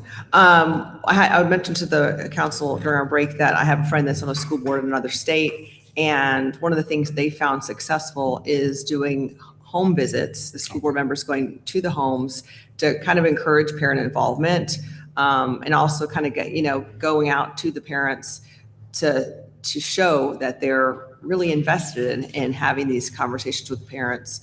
And it seems to be working well. What are your thoughts on that? And would you be willing to, take your time as a school board member to go invest in doing home visits? Yes, I would go and do home visits. I think that's important to kind of meet the family and the students where they're at, to kind of understand what's affecting them and them being able to be at school, them being able to learn. We see them in the building. As an educator, we see them in the building, but also being able to meet them where they're at and understand and interpret their feelings and those personal challenges that prevent them from being able to come to school and receive the education we're trying to give. So I do not mind going to visit the homes of the students that we support. Okay, thank you. Thank you. Mr. Franklin? Yes. What level of discipline do you think we ought to implement in our schools for kids who do bully? Level of discipline that we implement in our schools for kids that do bully, our suspension rate, the things that we do to kind of monitor that, tracking with our data that we currently have with the administration team, it's kind of several pronged. kind of with the parents, we kind of communicate with them as far as tracking the reasons why the disciplinary happened, to track that data with the parent, with the administration, and communicate with the parents on how we can prevent those disciplinary actions from occurring so often. Okay, thank you. Mr. Dean? Thank you, Mr. Mayor. Hey, Roman, good to see you again. How you doing, sir? Thank you for putting yourself forward. I've told every candidate I know what it takes to even just show up for this interview and to put your name in the box to be selected, and I wish you luck. My question that I've asked almost everybody, well, not quite everybody, but when I ran, a lot of parents came to me. You were talking about parents, and I think they're critical. Home visits, that's where you find out what's really going on, is from the parents. So a lot of them talk to me about their concern about sexually explicit books and highly sexualized books that were being placed in school libraries in Lynchburg. So including in some cases books that had made their way even into the middle schools and the elementary schools, collections in their libraries. So they were concerned about that. And when I ran, I was clear that I was going to be an advocate to try to make sure that not in my school. That's basically what I said. Yeah.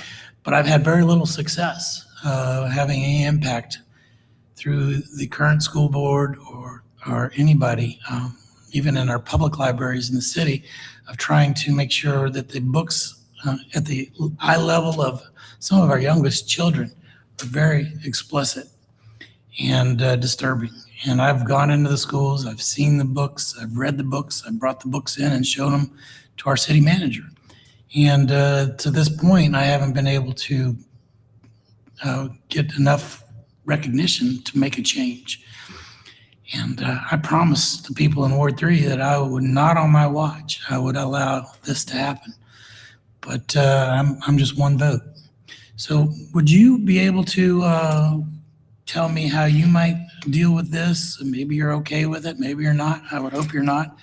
As a school board member, can you think of a specific policy you could support to ensure that all our library materials are age appropriate, just like our movies, PG-13, PG-R, X, so that it could be transparent to parents what kind of books are in the schools, and, that the parents could have some real input and maybe be able to make some changes, because a lot of people are voting with their feet and leaving the Lynchburg public school system. Our enrollment keeps going down and down and down, and people are voting with their feet, and they're going to other alternatives, whether it's homeschooling or private schools. They just decide they're willing to pay or invest the time to do something else, even though public school's pretty much free.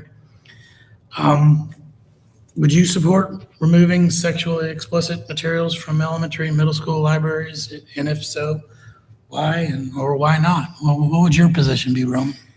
I don't support that. I would be in partnership with the city council in removing those books from out of our libraries. Also, I would partner with administration to kind of go and look at what's in our libraries as well, and just collect that data. Again, it's all about partnership, communication, and partnering with our administration and our team to kind of understand why these books are in here. And my personal opinion, I don't support those books being given to our students. So, Great. Thank you, Roman. yes, Mr. Mitchell? Thank you, Mr. Mayor. Roman, thanks for being here. How are you? doing well. So thank you for having me. Great, thank you. All right, I'm going to kind of go back. I saw you in earlier when I asked the question about truancy, that in Martinsville, they changed their approach and they went away from a more progressive, supportive-based model like we currently have, with lower penalties, where Lynchburg's a class 3 misdemeanor, maximum fine of $500, that they have actually partnered with their Commonwealth's attorney to make a more severe class 1 misdemeanor, $2,500 fine. And there's been what looks to be a significant drop in chronic absenteeism in Martinsville after switching to that approach. Would you support a more enforcement-based approach to truancy where parents are held accountable with fines and potentially jail time, because we have an absenteeism problem in Lynchburg City Schools that we need to solve. And that's my question to you: is would you support a more strict enforcement-based approach that would make serious consequences for parents if their kids aren't showing up to school? Yes, I would. What I got. Thank you. I'll just go ahead. Thanks, Mr. Mayor. Thank you so much, Mr. Franklin. It's great to see you and appreciate your service in our community. It's a joy being with you on CDAC, and I greatly appreciate the humility and diligence that you bring to the table when you serve. Kind of an open-ended question. I'm just curious, with your involvement with CVCC, one of the things that we have all been talking about and exploring is really kind of the technical education space, how to expand trades opportunities in our schools and just implement that. Do you have thoughts on ideas on just how to bridge? I know there's already a relationship, but just bridge more of those opportunities or expand that. Do you have policy ideas there from your involvement with the community college? Yes, I feel like it's important for like the dual enrollment. Dual enrollment is important where we can get a lot of those career technical classes. Did you do dual enrollment? I personally did do dual enrollment when I was in school. Yeah, I guess I'm speaking on my age now. But no, I didn't personally do dual enrollment, but I think that's important for our students in our division to kind of have that opportunity to kind of get a relay into college early, so we can partner with governor schools and we can get those associate degrees kind of early in 11th grade, 12th grade, before graduation. And so they'll be more subject to want to go to college and receive that bachelor's degree. Kind of a follow-up, and this is just me throwing this out there. I don't know if you would have insight into this or the board. Could we do dual enrollment with like Liberty or Randolph-Macon or some of those other institutions as well as CVCC? Or is it just structured in such a way that dual enrollment is available as CVCC? I don't know. I'm just curious. So far, it's geared towards CVCC, Yeah. but you can do Liberty or whatever school you choose to as long as you pay for it. Okay. Yeah, That's really helpful to know. Yeah. Yes, to my knowledge, it is what Mayor Larry Taylor said. It is CVCC primarily, but also as a current student at Liberty, I also would do that research as a board member to kind of figure out how we could partner with our division through Liberty and kind of do that dual enrollment as well with Liberty and branch out to Randolph and the surrounding colleges. Okay. That's awesome. Thanks. The other question I had was related to public trust with the school division. It's my opinion that the public relationship, especially with parents in the school division and the school board, is fractured. The school closure process, the teachers and administrators moving on, and there's not a lot of transparency and conversation about what that was looking like. You can insert any number of things over the last couple of years that have fed this. What would you do over the next 3 years to try to bring those relationships back together and address some of that public trust that has been questioned? That's a really great question there. We need to understand why our teachers are leaving. We need to kind of get that, kind of have a review for that, maybe even create an extensive committee that kind of analyzes why teachers don't want to stay or what led them to leave or why they don't want to stay. And that's a part of communication. Why don't you want to be in our division? We recently increased our funds per year on how much you make. I think that was a year ago. We went up several thousands of dollars for our teachers. So the money isn't the issue. What's going on in the inside, right? And I would be able to partner with Jabri in District 2 and Mike to kind of understand, and Dr. Farmer, and kind of understand and to work with them to kind of figure out why are our teachers leaving? You know? Can you speak to it more of like from a school board perspective, meaning, and I'll cite it again, the school closure process. Yes. For better or worse, whatever side of the issue you're on, that's not the point of the question. Okay. It's more to say, hey, they started down the path of consolidating schools. Then halfway through that process or within that process, a shift is made to all of a sudden a new school is on the chopping block. It wasn't done. That created a lot of frustration because there was a change and it came out of left field, if you will. Or, for example, for better or worse, and I know some folks watching this at home or whatever it may be may say, well, we can't really get into HR matters. Well, the bottom line is there was something that happened where a principal left and the community within that school did not respond well. That's on the superintendent, but ultimately it comes back to the school board. I'm not asking you to pontificate about what should have happened in both of those circumstances. What I'm trying to outline is, for better or worse, over the last number of years, there has been a bit of a standoffish breakdown.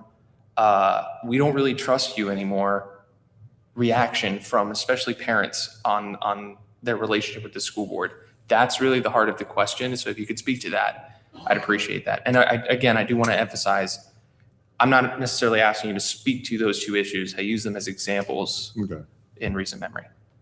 Once again, we got to get in there and get the data of why and monitor the funds, the money, and why these schools combined, why these schools closed, and why the administrator did what they did. We have to get in there as a school board and understand and interpret that information and understand why the families feel the way that they feel with the schools being closed and what led the administrator to do what they did, and also the funds that it would take to combine the schools or close the school.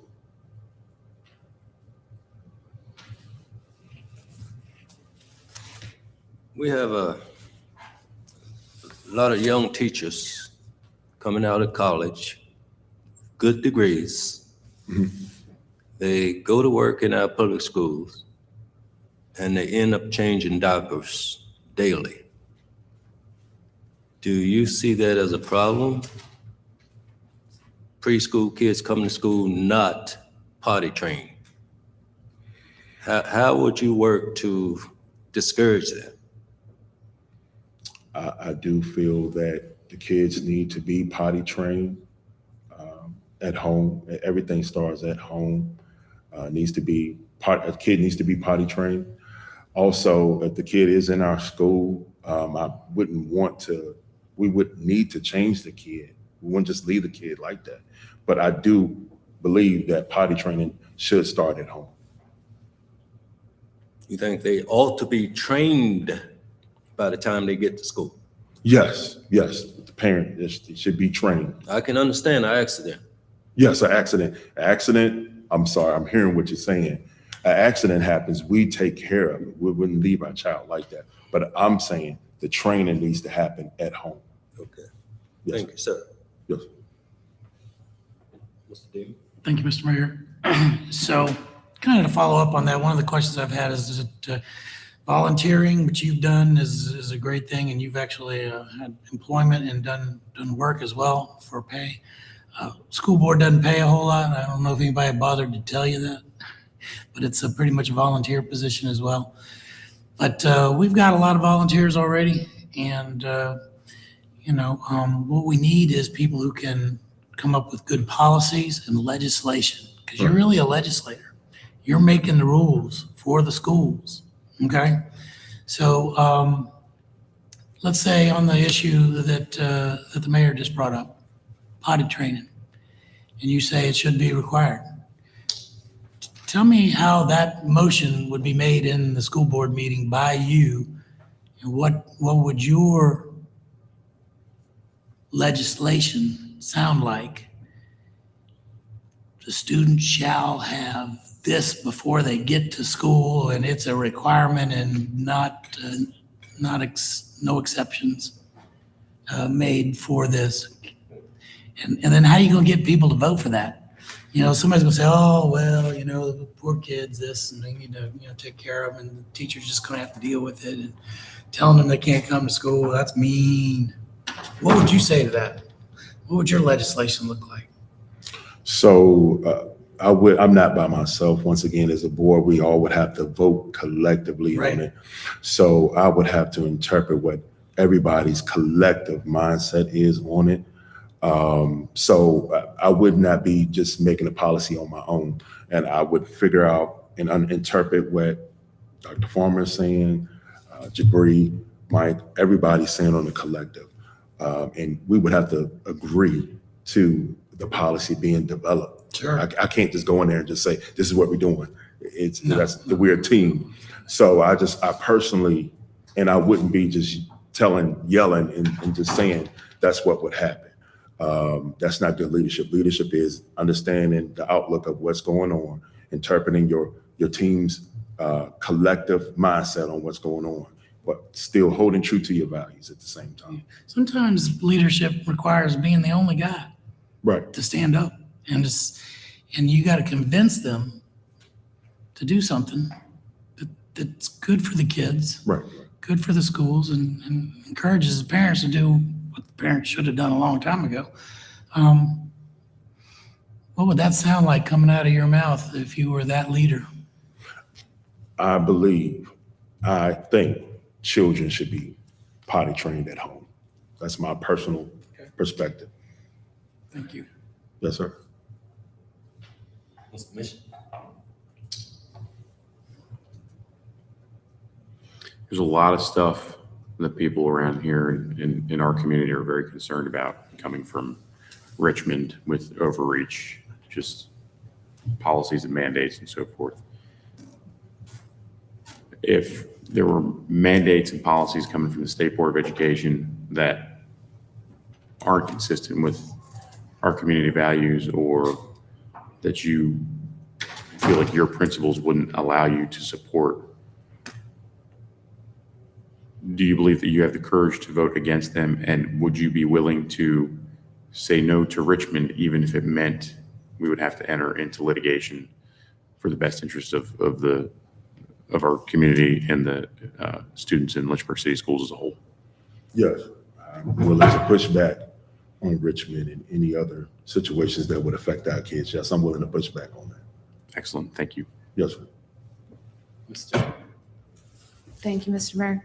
I have two questions. I'm just going to kind of throw them out there and feel free to take them where you want. Yeah. When you throw them out, I'll be able to catch them.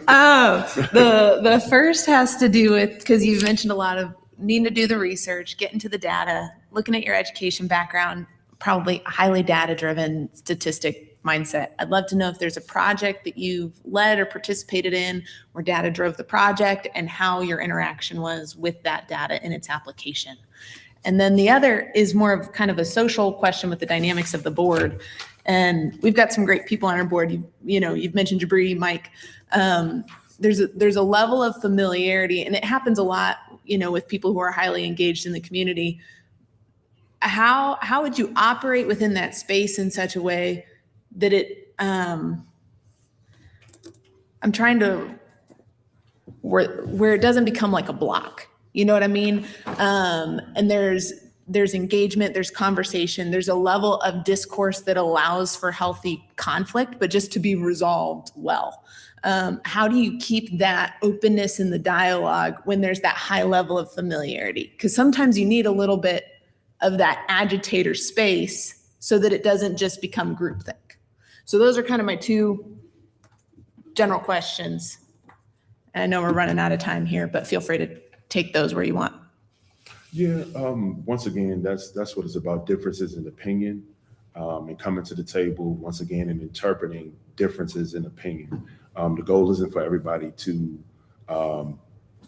view the same way, but for us to come to the table on a collective and just kind of interpret the goal that's at hand and kind of figure out how to address that particular issue. Here's what I want to push back on just a little bit, just to see where you're going with it. Because I think that being able to bring the differences to the table and operate as a board is so significant.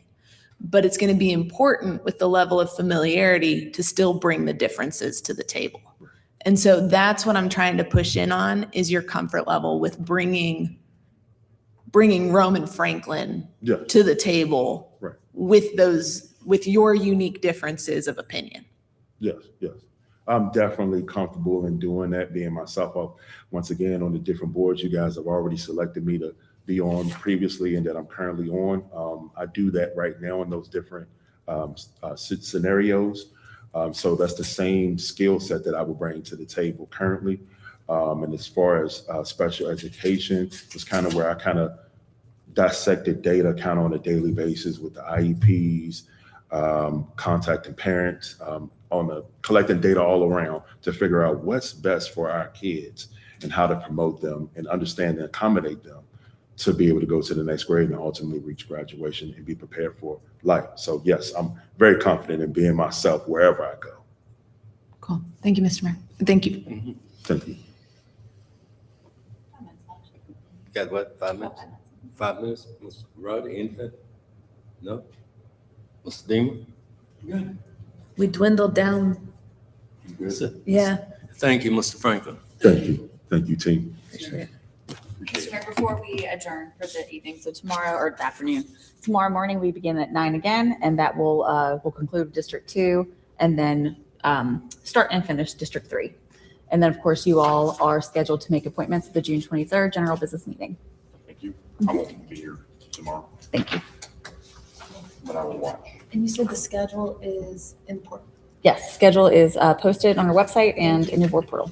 Awesome. Thank you. Now, meeting is adjourned. Thank you. Thank you.